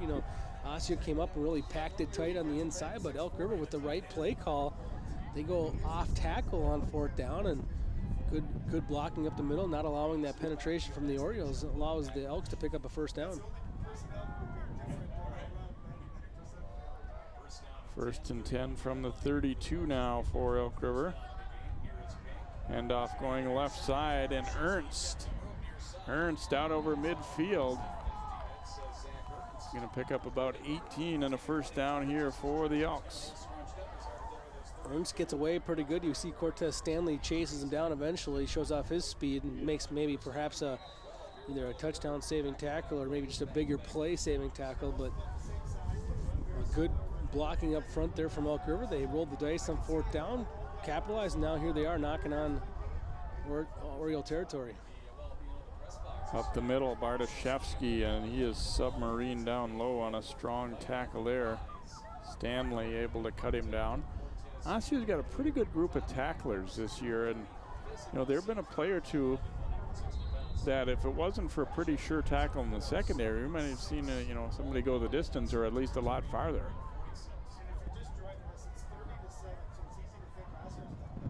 So 4-yard pickup there. 2nd down and 6 now for Elk River.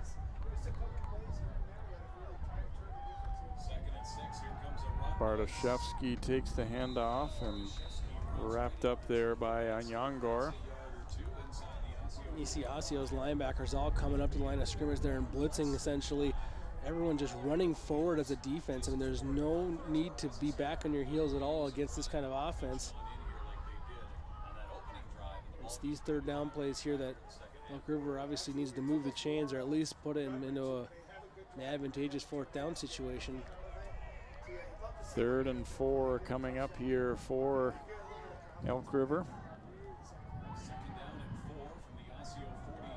Handoff left side. Ooh, a rough ride taken there by Ernst as he will pick up 2, maybe 3, but going to leave him with a 4th down. Watch him, a couple of guys get to him at the same time, and he's already on the way down. Probably glad he was. Yanagor does a great job there coming across and shooting across the blocker, and does a great job of kind of disrupting that play. 4th and a long yard here for the Elks. Pink runs into his own man, but then keeps it, and he will get the 1st down. Cameron Kelly on the stop. That one didn't get off to the greatest of starts there. As he turned, the pulling guard ran into him a little bit, but still able to get it.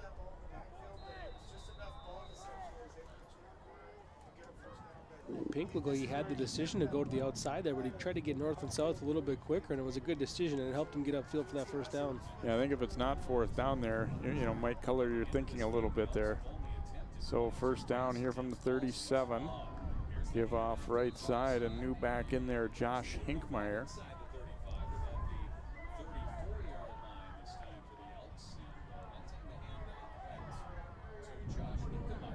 So about a 3-yard pickup for the Elks. 2nd down and 7. This more kind of the kind of drive that they were able to put together the first time they had the ball and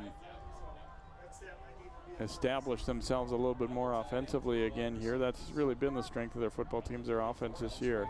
Hand off up the middle, and that one is stacked up effectively. Bardaszewski driven back. Got about back to the line of scrimmage, if that. You look at all the Elks that go downfield. You know, you just kind of, you got Orioles chasing other Elks down the field. It's an interesting look right there. But in the middle, a couple of Orioles found that football and stayed on it. Good job defensively there, Justin. Andrew Landers on the tackle.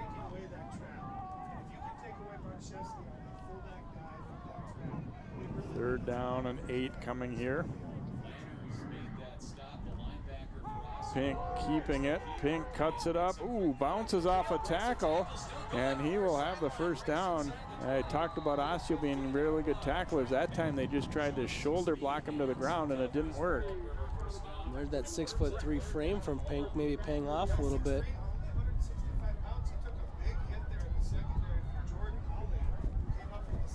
So down to the 16-yard line of Osseo, and 1st down.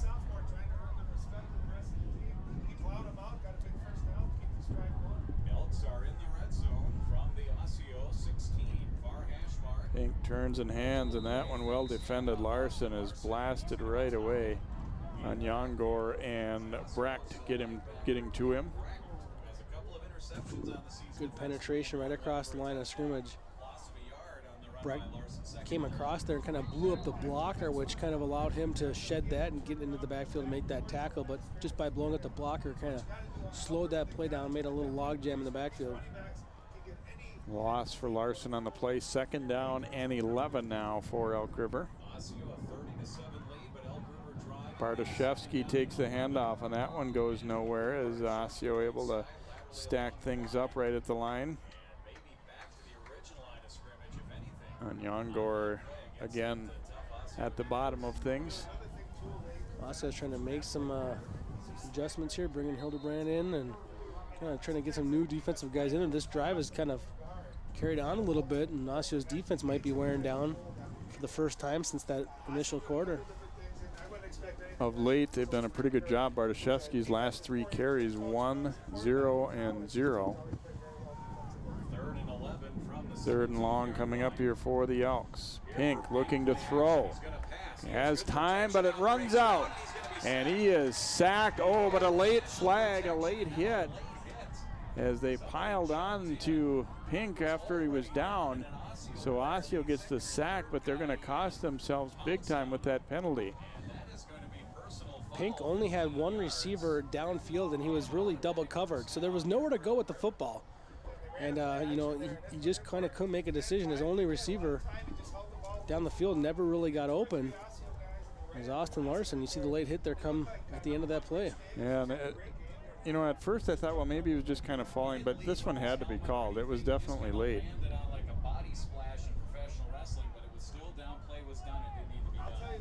So 1st down. Osseo questioning, is it an automatic first down or not? Well, and personal foul usually is, but in high school football. There may be a question of, was this a dead ball fall or not? I would think not. And one thing the Osseo Orioles did not dispute was the penalty. They quickly took Rich Davis off the field there. See how long he sits out, but it's kind of it's not going to be a first down, so 4th down on about 4. And offsides on the defense. Wow, back-to-back penalties. Now this one will be a first down.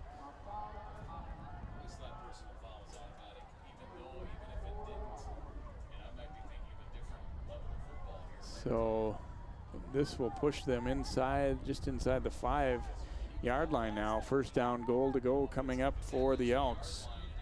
Hustle Davis back into the field, so his one play penalty really did not even miss a penalty.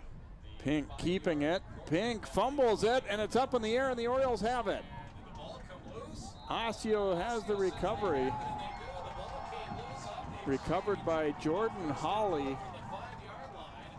As Pink gets hit, he had a little room around the edge here, and then he gets popped right there, and it goes up in the air. Right into Jordan Hawley's hands, it looks like. Right there in the right spot, and Hawley able to grab it. So Elk River, a good drive that is going to end short of the end zone on a big defensive play for the Orioles as they're able to force a turnover.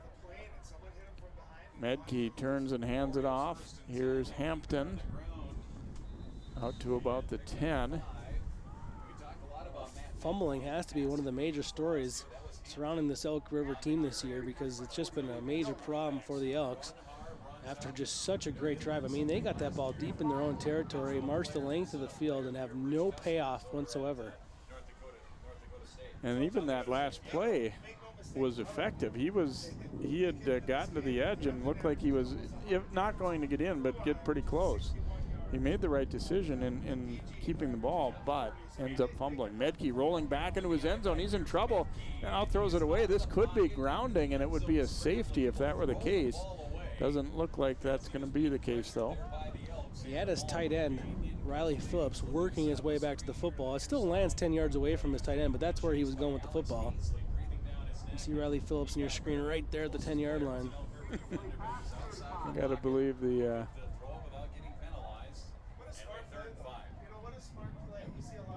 so a 3rd down and 5 coming up here for Medke and crew. You can kind of sense that Medke kind of sees the game a little bit slower than other quarterbacks at the high school level. You know, he's got a pretty cool poise about him.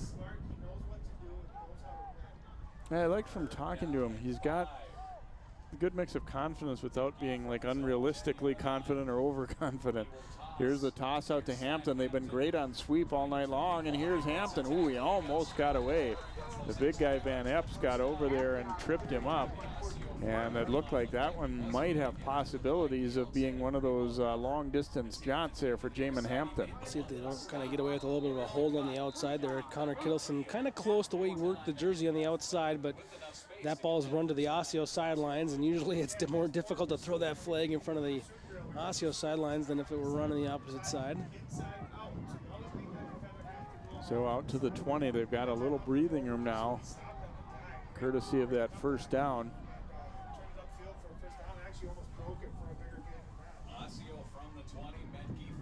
Goes with the counter here. It was a little sluggish getting started, but Ekior will take the handoff and get about 8.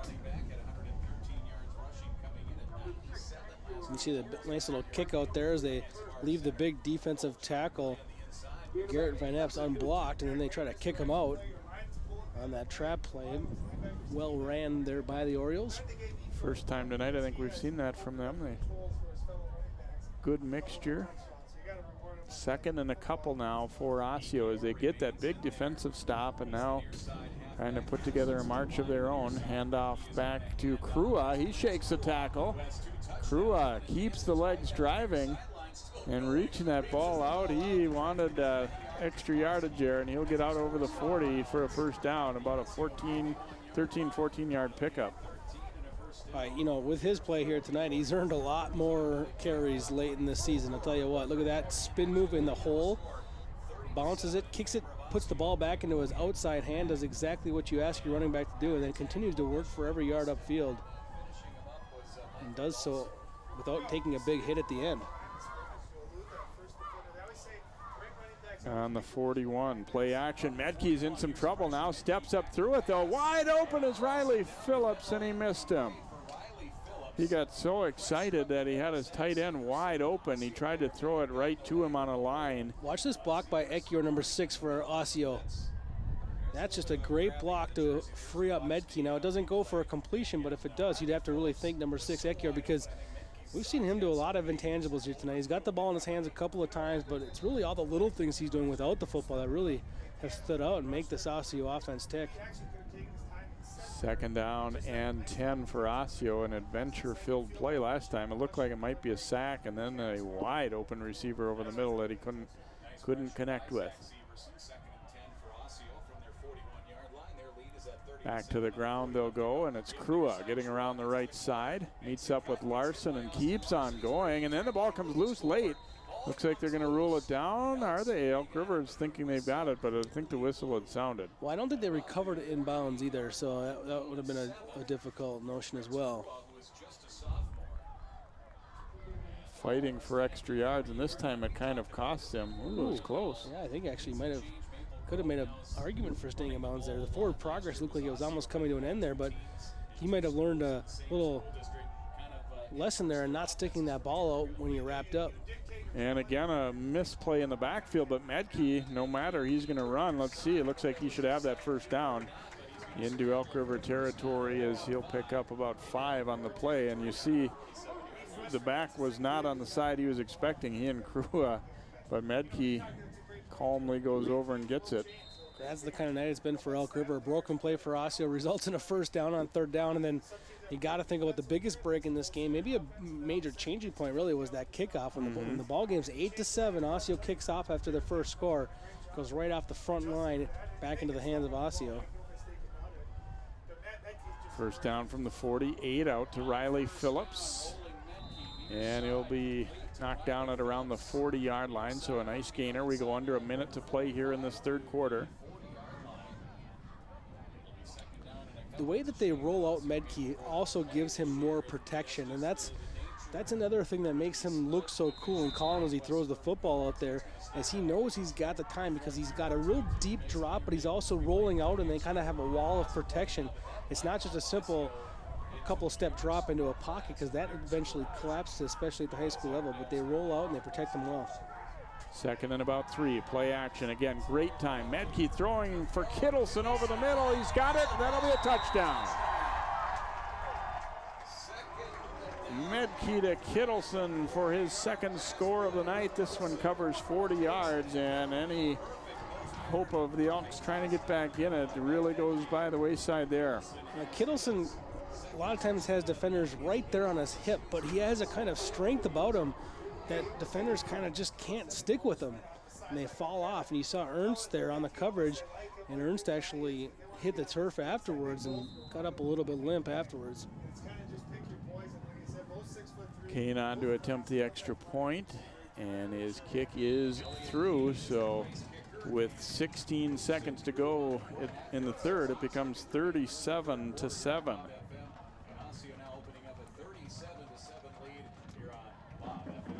Throwing a lot of compliments Medke's way here tonight, but boy, does he throw a nice deep ball. Really, again, not all that bad of coverage, but he's able to drop it in there. And that replay right there was an excellent look at the whole play and it was almost effortless in the way that he knew he had to win at his back a little bit. And, he didn't have to, really get a lot under it. He didn't put too much oomph into it, just kind of let it float up there, and knew that his athletic receiver in a 50-50 ball comes away with that ball more than 50-50.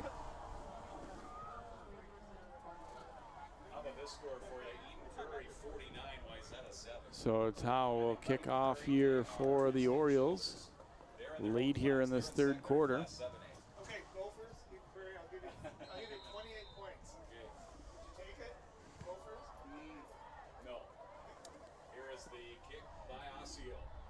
Fielded inside the 5, and Dwyer to about the 30.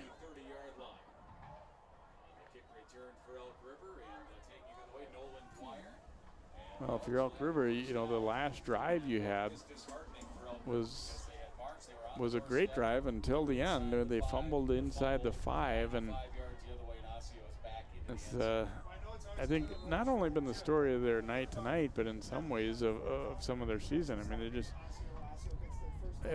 the teams that come away from playing them say, well, you know, they're kind of hard to defend. They run the ball on us, but can you finish it? First and 10 Elks from their 30-yard line. Hand off to Ernst on the right side. Ernst trying to get to the outside. A great form tackle by Hawley.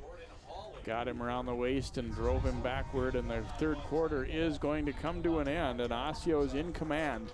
Our score after 3, Orioles 37, Elks 7. The fourth quarter is up next.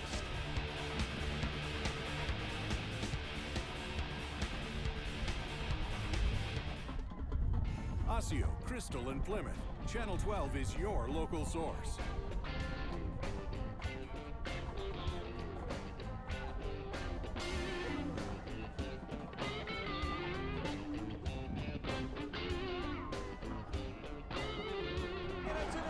This one looks like it could go for the touchdown. Reed puts it away, and Hopkins advances. Hello and welcome to a new season of Sports Jam. Channel 12, your local source.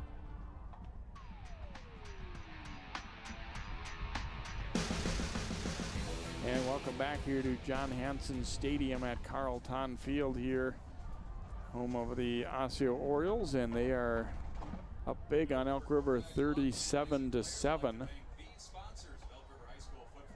30-7 at halftime. 7-yard gain by Ernst on the last play of the third quarter here for Elk River. New quarterback in there, by the way, for the Elks as well, as the handoff. Bartoszewski. Dwyer is in at QB for Elk River.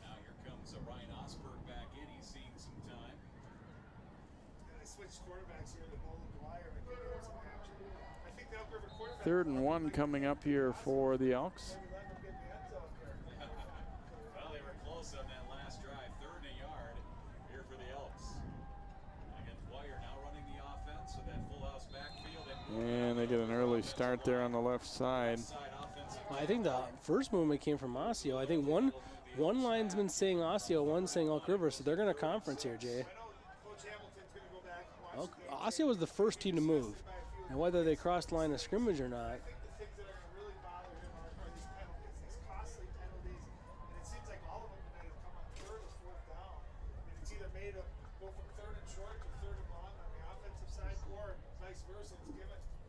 See what they're going to end up calling. Yep, it is going to be Osseo. Offsides defense. They're going to say that a defender had jumped into the neutral zone early. The officials did get together. I'm so surprised that Coach Lamker doesn't agree with that call. Yeah, I've never seen him get upset at an officiating call. Yeah, boy, it was almost simultaneous there. At the replay here, the nose tackle did lean forward, so if his helmet made its way into that neutral. The other thing they changed a little bit the last couple of years too is if a defensive twitch, forces the offensive guy to go, they've kind of given the offense a break. It used to be that it's always the offense's fault if they move. I think we're going to have a timing issue here with this margin. There was the clock was running for part of that time. Coach Lamker at the sidelines here. They're looking up on our way. I don't know. Yeah, I think there was something with the clock. 11:30. Yeah, 11:30 remaining in the fourth quarter. 37-7. Of course, you've been hosting the midweek sports report here during the fall season. You've enjoyed that. We've enjoyed listening to it. I know that. So after the defensive penalty, going to be first down. Now they'll wind the clock here.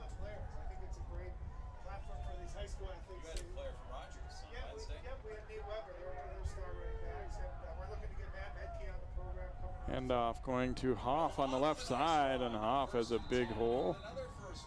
Brought down, kind of a saving tackle there by Ryan Swenson. good looking hole up there, and then they got, it was a clean enough block up front that they were able to get their pulling guard up there, Christian Tobin, through the first level and onto the second level. He got up to that linebacker, made good contact as well, and that helped that run really succeed. Timeout called here, I think it looks like by Osseo.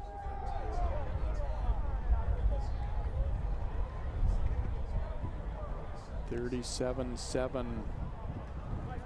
Osseo in front.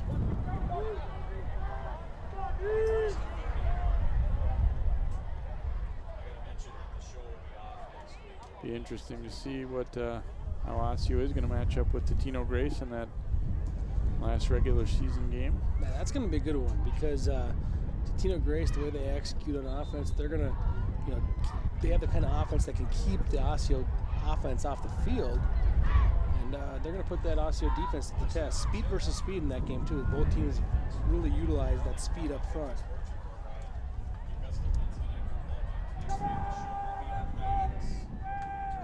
From the 43 now, first down for Dwyer and company.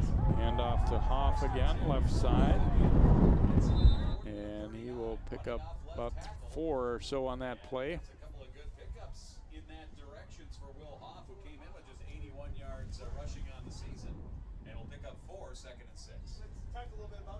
It's kind of an offense with Elk River where they kind of dial up a couple of different players' numbers, and once they find something, they kind of call his number a few more times. And Hoff's gotten the ball a few times now, a couple of chunks in this possession. 3 for 19 for him.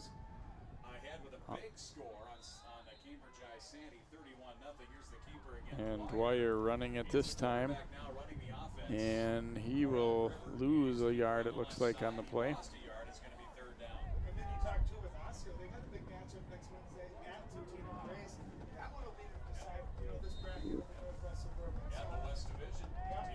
Third down and long here for the Elks from the Osseo 40. Give to Bartoszewski. Bartoszewski dragging the tackler Kelly with him, and he'll pick up a first down inside the 30.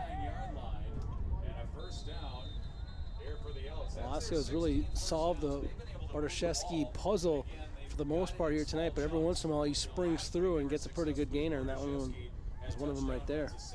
Don't believe we had a flag on the play, but we're seeing a conference with the officials right now.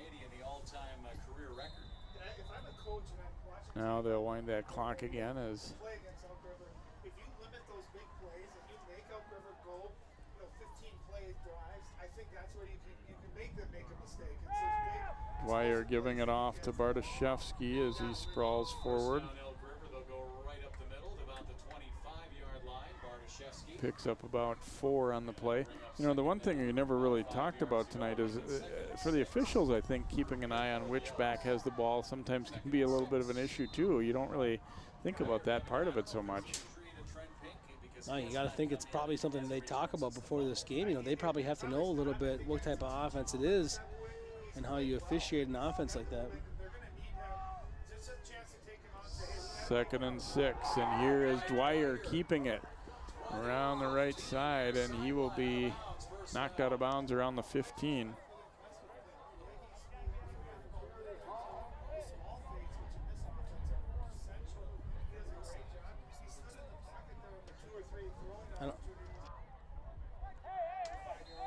Nolan Dwyer is a 6'2", 180-pound junior, and it will be first down Elk River. Near hash mark from Football resting on the 13-yard line now for Elk River, first down and 10.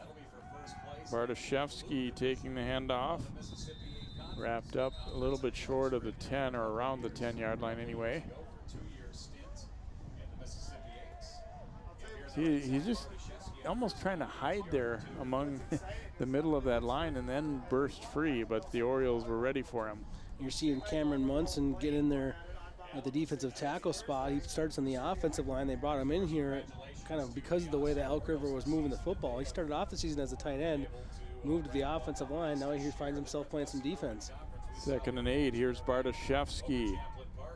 And he is wrapped up. Boy, he takes a lot of hits during the ball game, doesn't he? There's 4 different guys who got to piece him on that one. Oh, that's what I said. I mean, even when he's not getting the ball, he's getting tackled. So, I mean, He's got to be the sorest high school football player on Saturday mornings in the state. So 3rd down and about 5 coming for the Orioles here. 8 minutes to go in the contest. Elk River trying to get a drive finished. They've had a couple that were good drives until the end. And here's Dwyer. Dwyer trying to get to the corner, and he'll be in for the touchdown. Dwyer able to run it on in for the score, and Elk River scored early in the game. Now they get one here in this 4th quarter.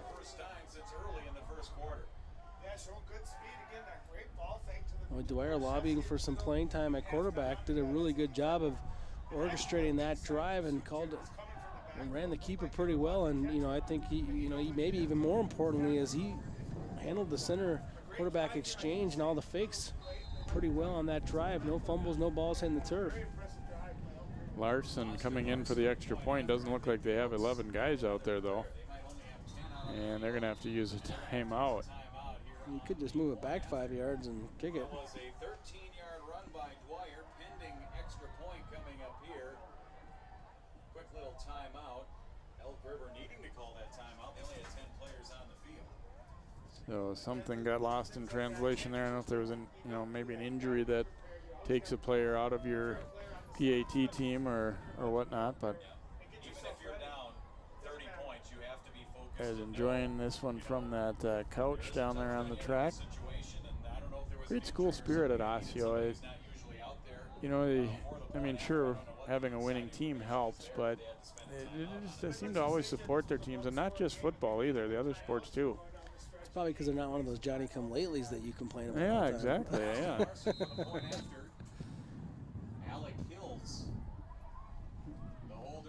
Here's the extra point by Larson. His kick is up, and it is good. And, there's always the any little needling anybody can do between Osseo and Maple Grove. And, of course, Osseo likes to point out that they've been around for a long, long time before Maple Grove was here. There's the touchdown run by Dwyer. It's not going on the air. It's just something that we're getting back. I got a father-in-law that grew up in the Osseo area, and it's funny to listen to him talk about Osseo like it's this small, remote town far removed from Minneapolis. It was at one time. Exactly. It's just kind of funny to think how far Osseo once was perceived to be out there from the big city. Well, that's those teams I was talking about, early on.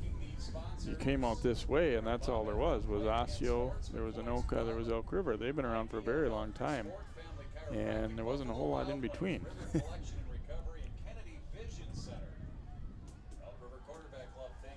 So Larson will put his foot to it here. The Elks to within 37-14.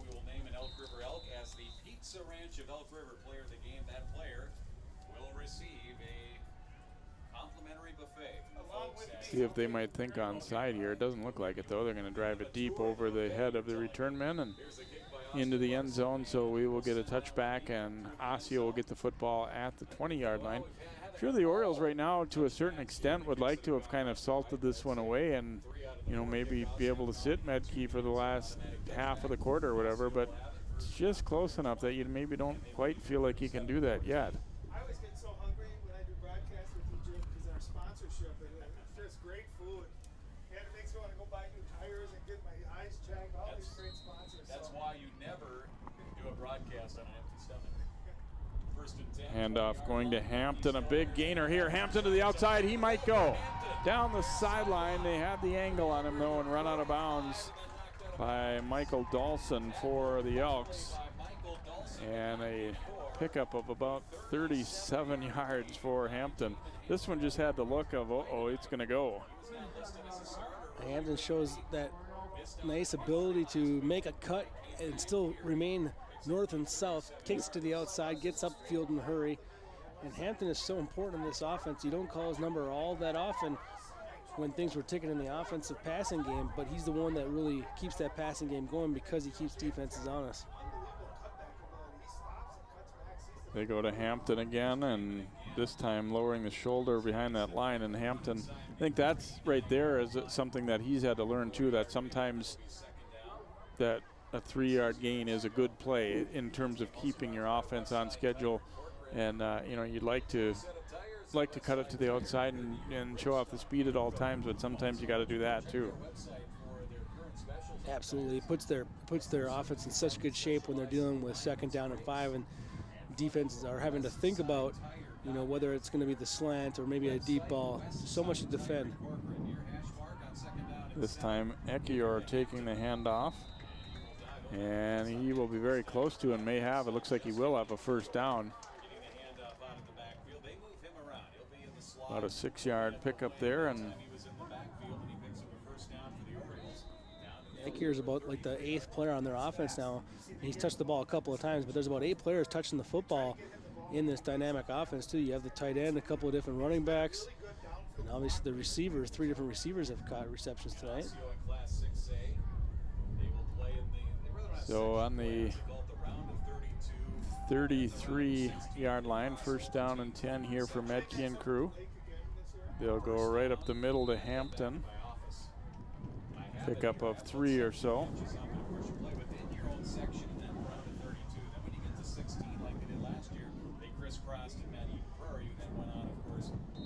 Second down, 7. But Osseo, the main thing here, chew some clock up, kind of reestablish, okay, nip any comeback thought in the bud here.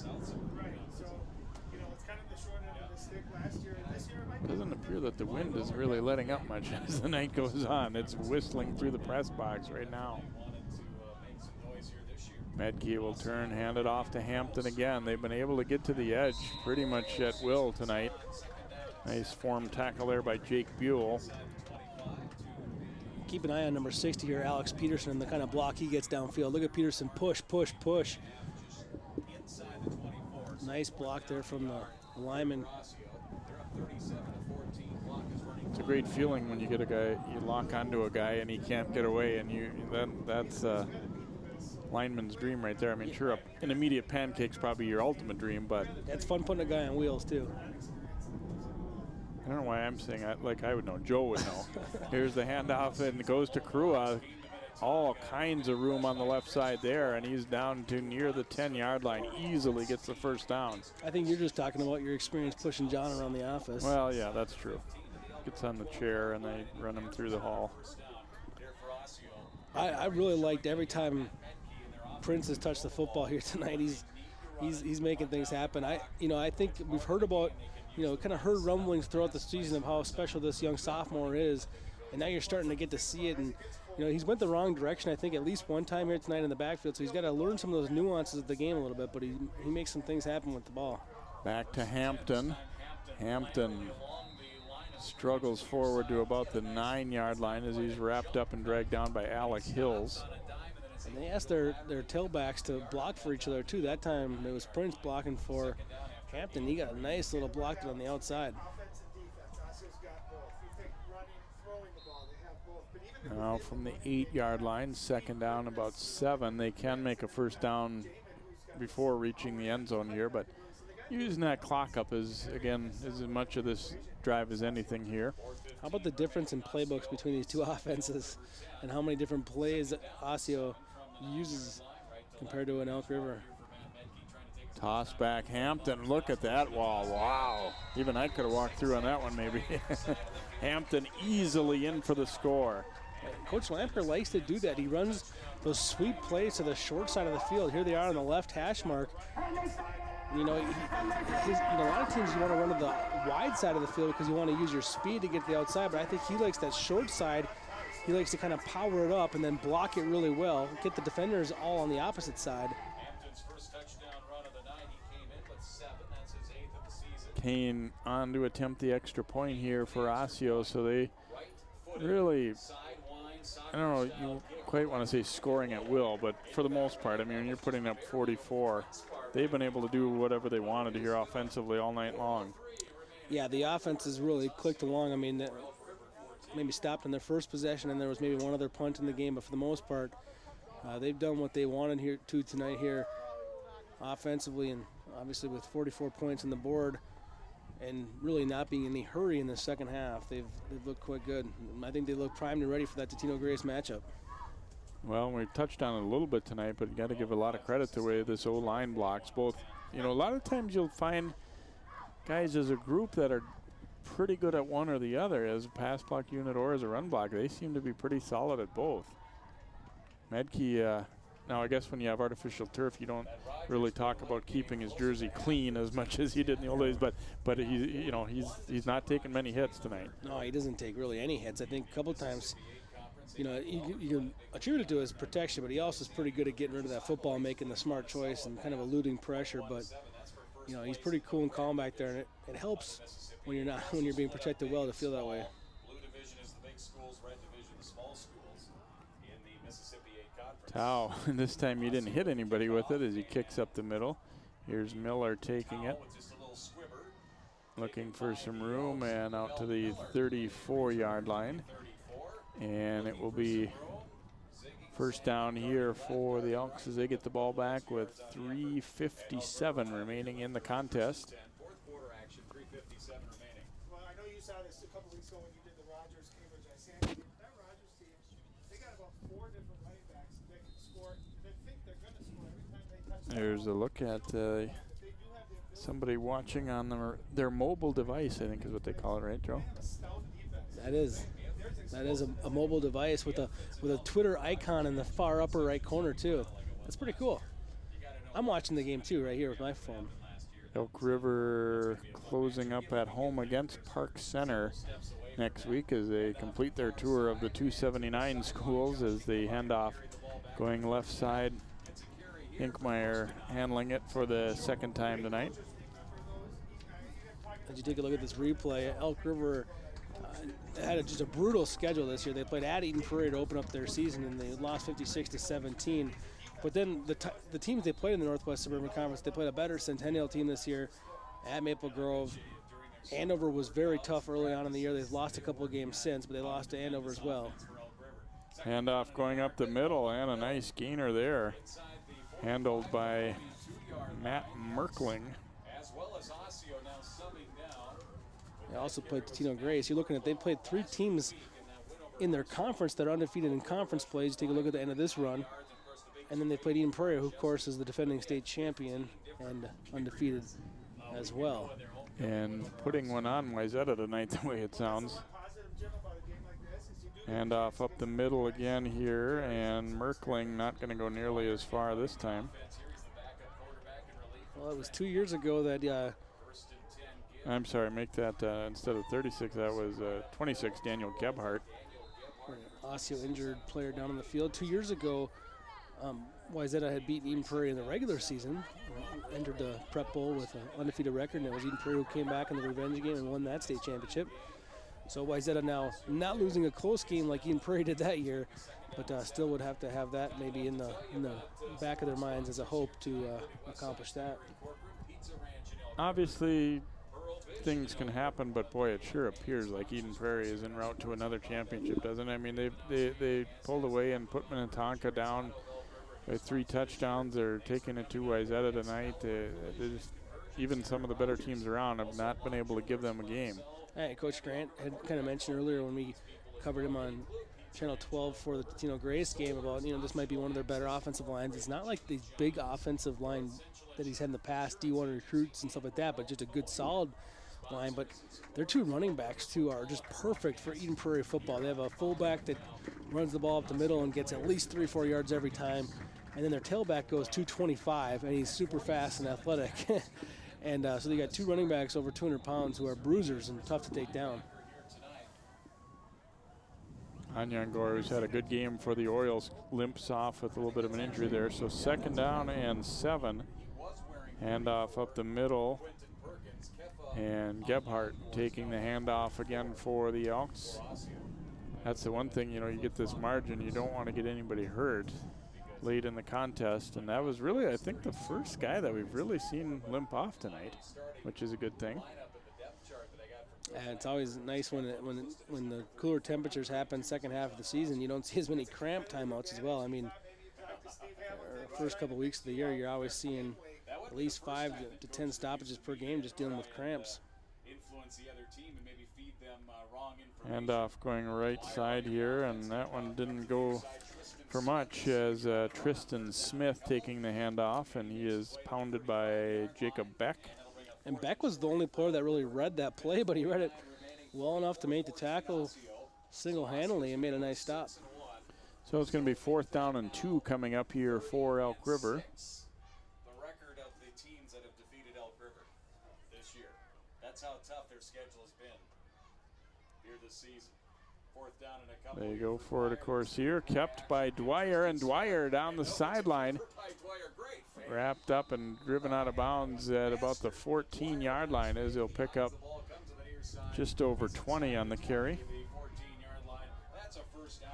A lot of Osseo Oriole defenders that are watching the middle of the field, and that exposed the outside there. Dwyer did a good job of getting to the outside and then using his speed to get deep into the red zone. You know, I almost wonder if Elk River didn't widen their splits up, you know what I mean, and spread it out a little bit. 1st and 10 now from the 14-yard line. Little collision in the backfield. Dwyer this time is going to be wrapped up and take some serious hits. Got disrupted by colliding with his guard pulling there.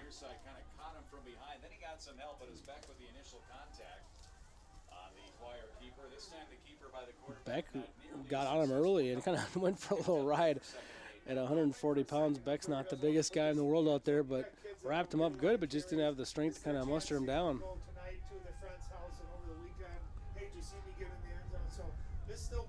Under a minute to play now in this one. Up the middle they go. Handoff goes up the middle. Euler play fake over here to the near side. I think went right to the fullback. That's Dennis Bartoszewski's usual spot here for the Elks. Is there a younger Bartoszewski? Merkling taking that handoff as we go under a half minute now. Elk River trying to push one last touchdown in. It's 2s versus 2s out there right now. Really, it's just playing for the difference of what did you lose by 30 or 24 at this point. And it's Dwyer going to keep it, and Dwyer has some room, and he will get in for the touchdown. It's his 2nd touchdown of the night. And Dwyer showing that he knows how to run this offense as well. Good play fake, get to the outside, you beat the defense to that corner, and he's able to make his way into the end zone. Comes with 9 seconds remaining in the contest here. Well, you can tell all the quarterbacks have great experience in those ball fakes. You wonder, Jim, going to the playoffs, can one of these 3 quarterbacks they've used throw better than the other? You know what I mean? Because I do, as good as they are at running the ball. Larson on to attempt the extra point here. They think that as he develops, maybe not this year as a sophomore, but he can work on his game. He's a big, strong young man, 6'3", 165 pounds as a sophomore. He might grow another. And his kick is up, and it is good. So 44-21 here.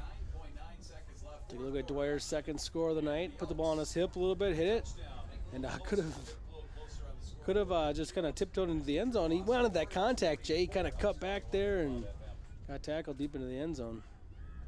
Yeah, he had a pretty smooth path if he had just kept going around the edge there, but that's the way you do it.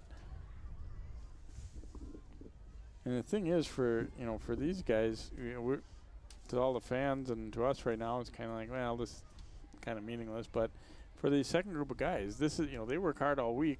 This is their time to get in there, and believe me, they're going as hard as anybody, at this point. And the other thing about that is these are the guys that, in many cases, are going to be seeing some key roles next season for these teams too. And in football especially, I mean, now that everything is taped, not by Channel 12 here, but by the own internal teams, you put everything on tape, and that's where teams and coaches really analyze the play of their players. Live, they can kind of see everything, but where you really get graded out, and you do it to the end of the game, no matter what the score is, you grade out every single play and who did what and who fulfilled their responsibilities. It's all about putting it on tape. You hear that saying a lot in the football circles, but it's very true. Larson will kick off. Needs some help holding this one as the wind is still playing havoc with things. A liner that's going to go right up the middle, and this one will be returnable. Trying to get to the outside and weaving his way up the sideline. And the game will come to an end on that return there by DeMario Armstrong. So we reach the end of this one, a long one, a lot of points here. 44-21, Orioles, our final score. We'll be back with our postgame here on 12 Sports. Northwest Suburban Conference football here from Osseo High School.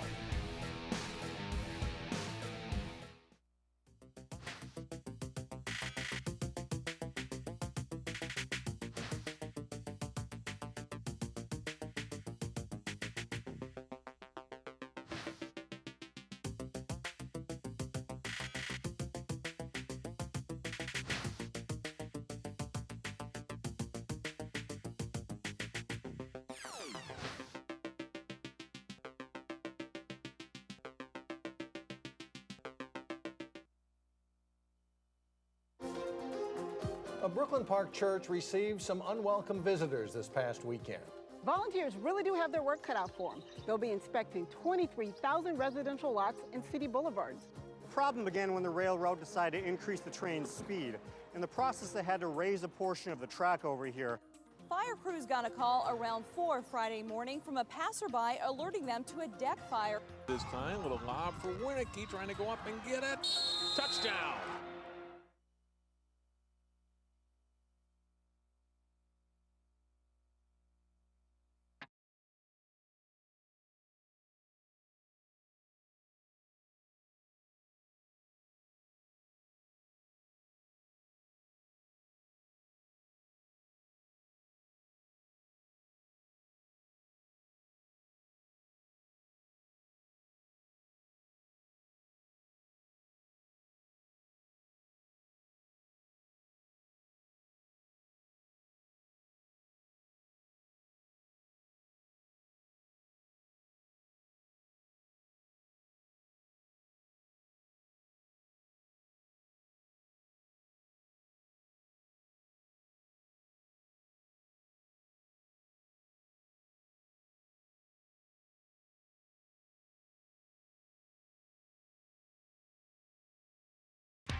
Osseo, Crystal, and Plymouth. Channel 12 is your local source. It's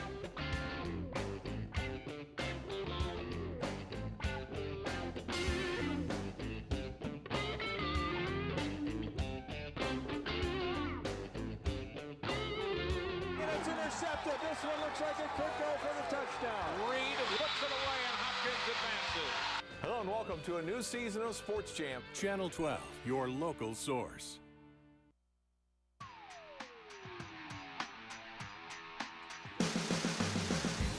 Osseo scores the victory here to move to 6-1, getting set to play Totino Grace for a conference title on Wednesday. And John Jacobson standing by with a couple of happy Orioles.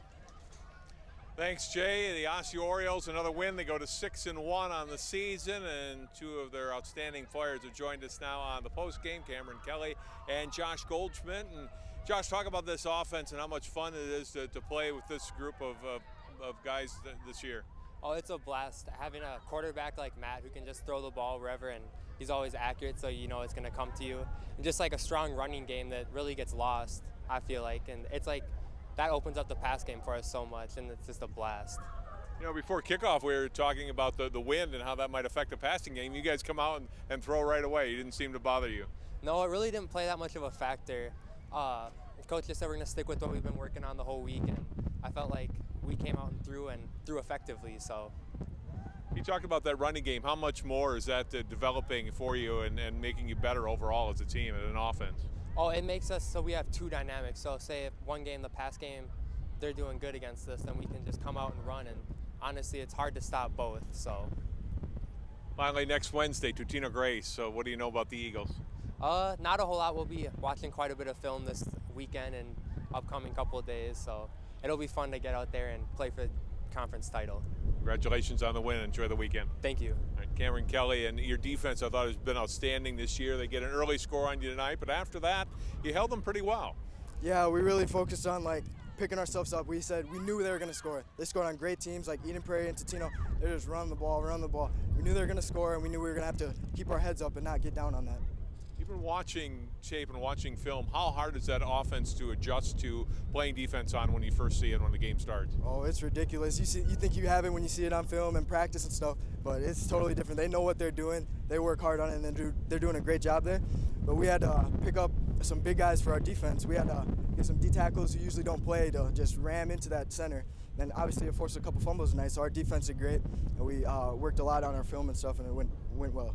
A lot of great athletes on defense, but you guys seem to play very well as a unit, too. Mm-hmm. We have the fastest DNs in the state. That's what we like to think, and we know we have them, so we work on athleticism. We're not big, we know it, so our speed versus their size, our speed is going to dominate their size.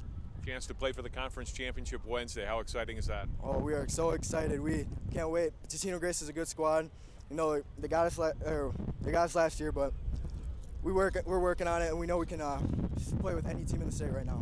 Good luck. Wait for it. Excuse me. Hey, good luck next week, Cameron. Thank you. Thanks for your time, guys. And a nice win for the Osseo Orioles. Again, they go to 6-1 with this win on the season. Wednesday night, Totino Grace to decide the conference championship. That'll do it for our telecast tonight from Osseo High School. And for Joe Moline, Jay Wilcox, and all of our crew, I'm John Jacobson. Thanks for tuning in for high school football on 12 Sports.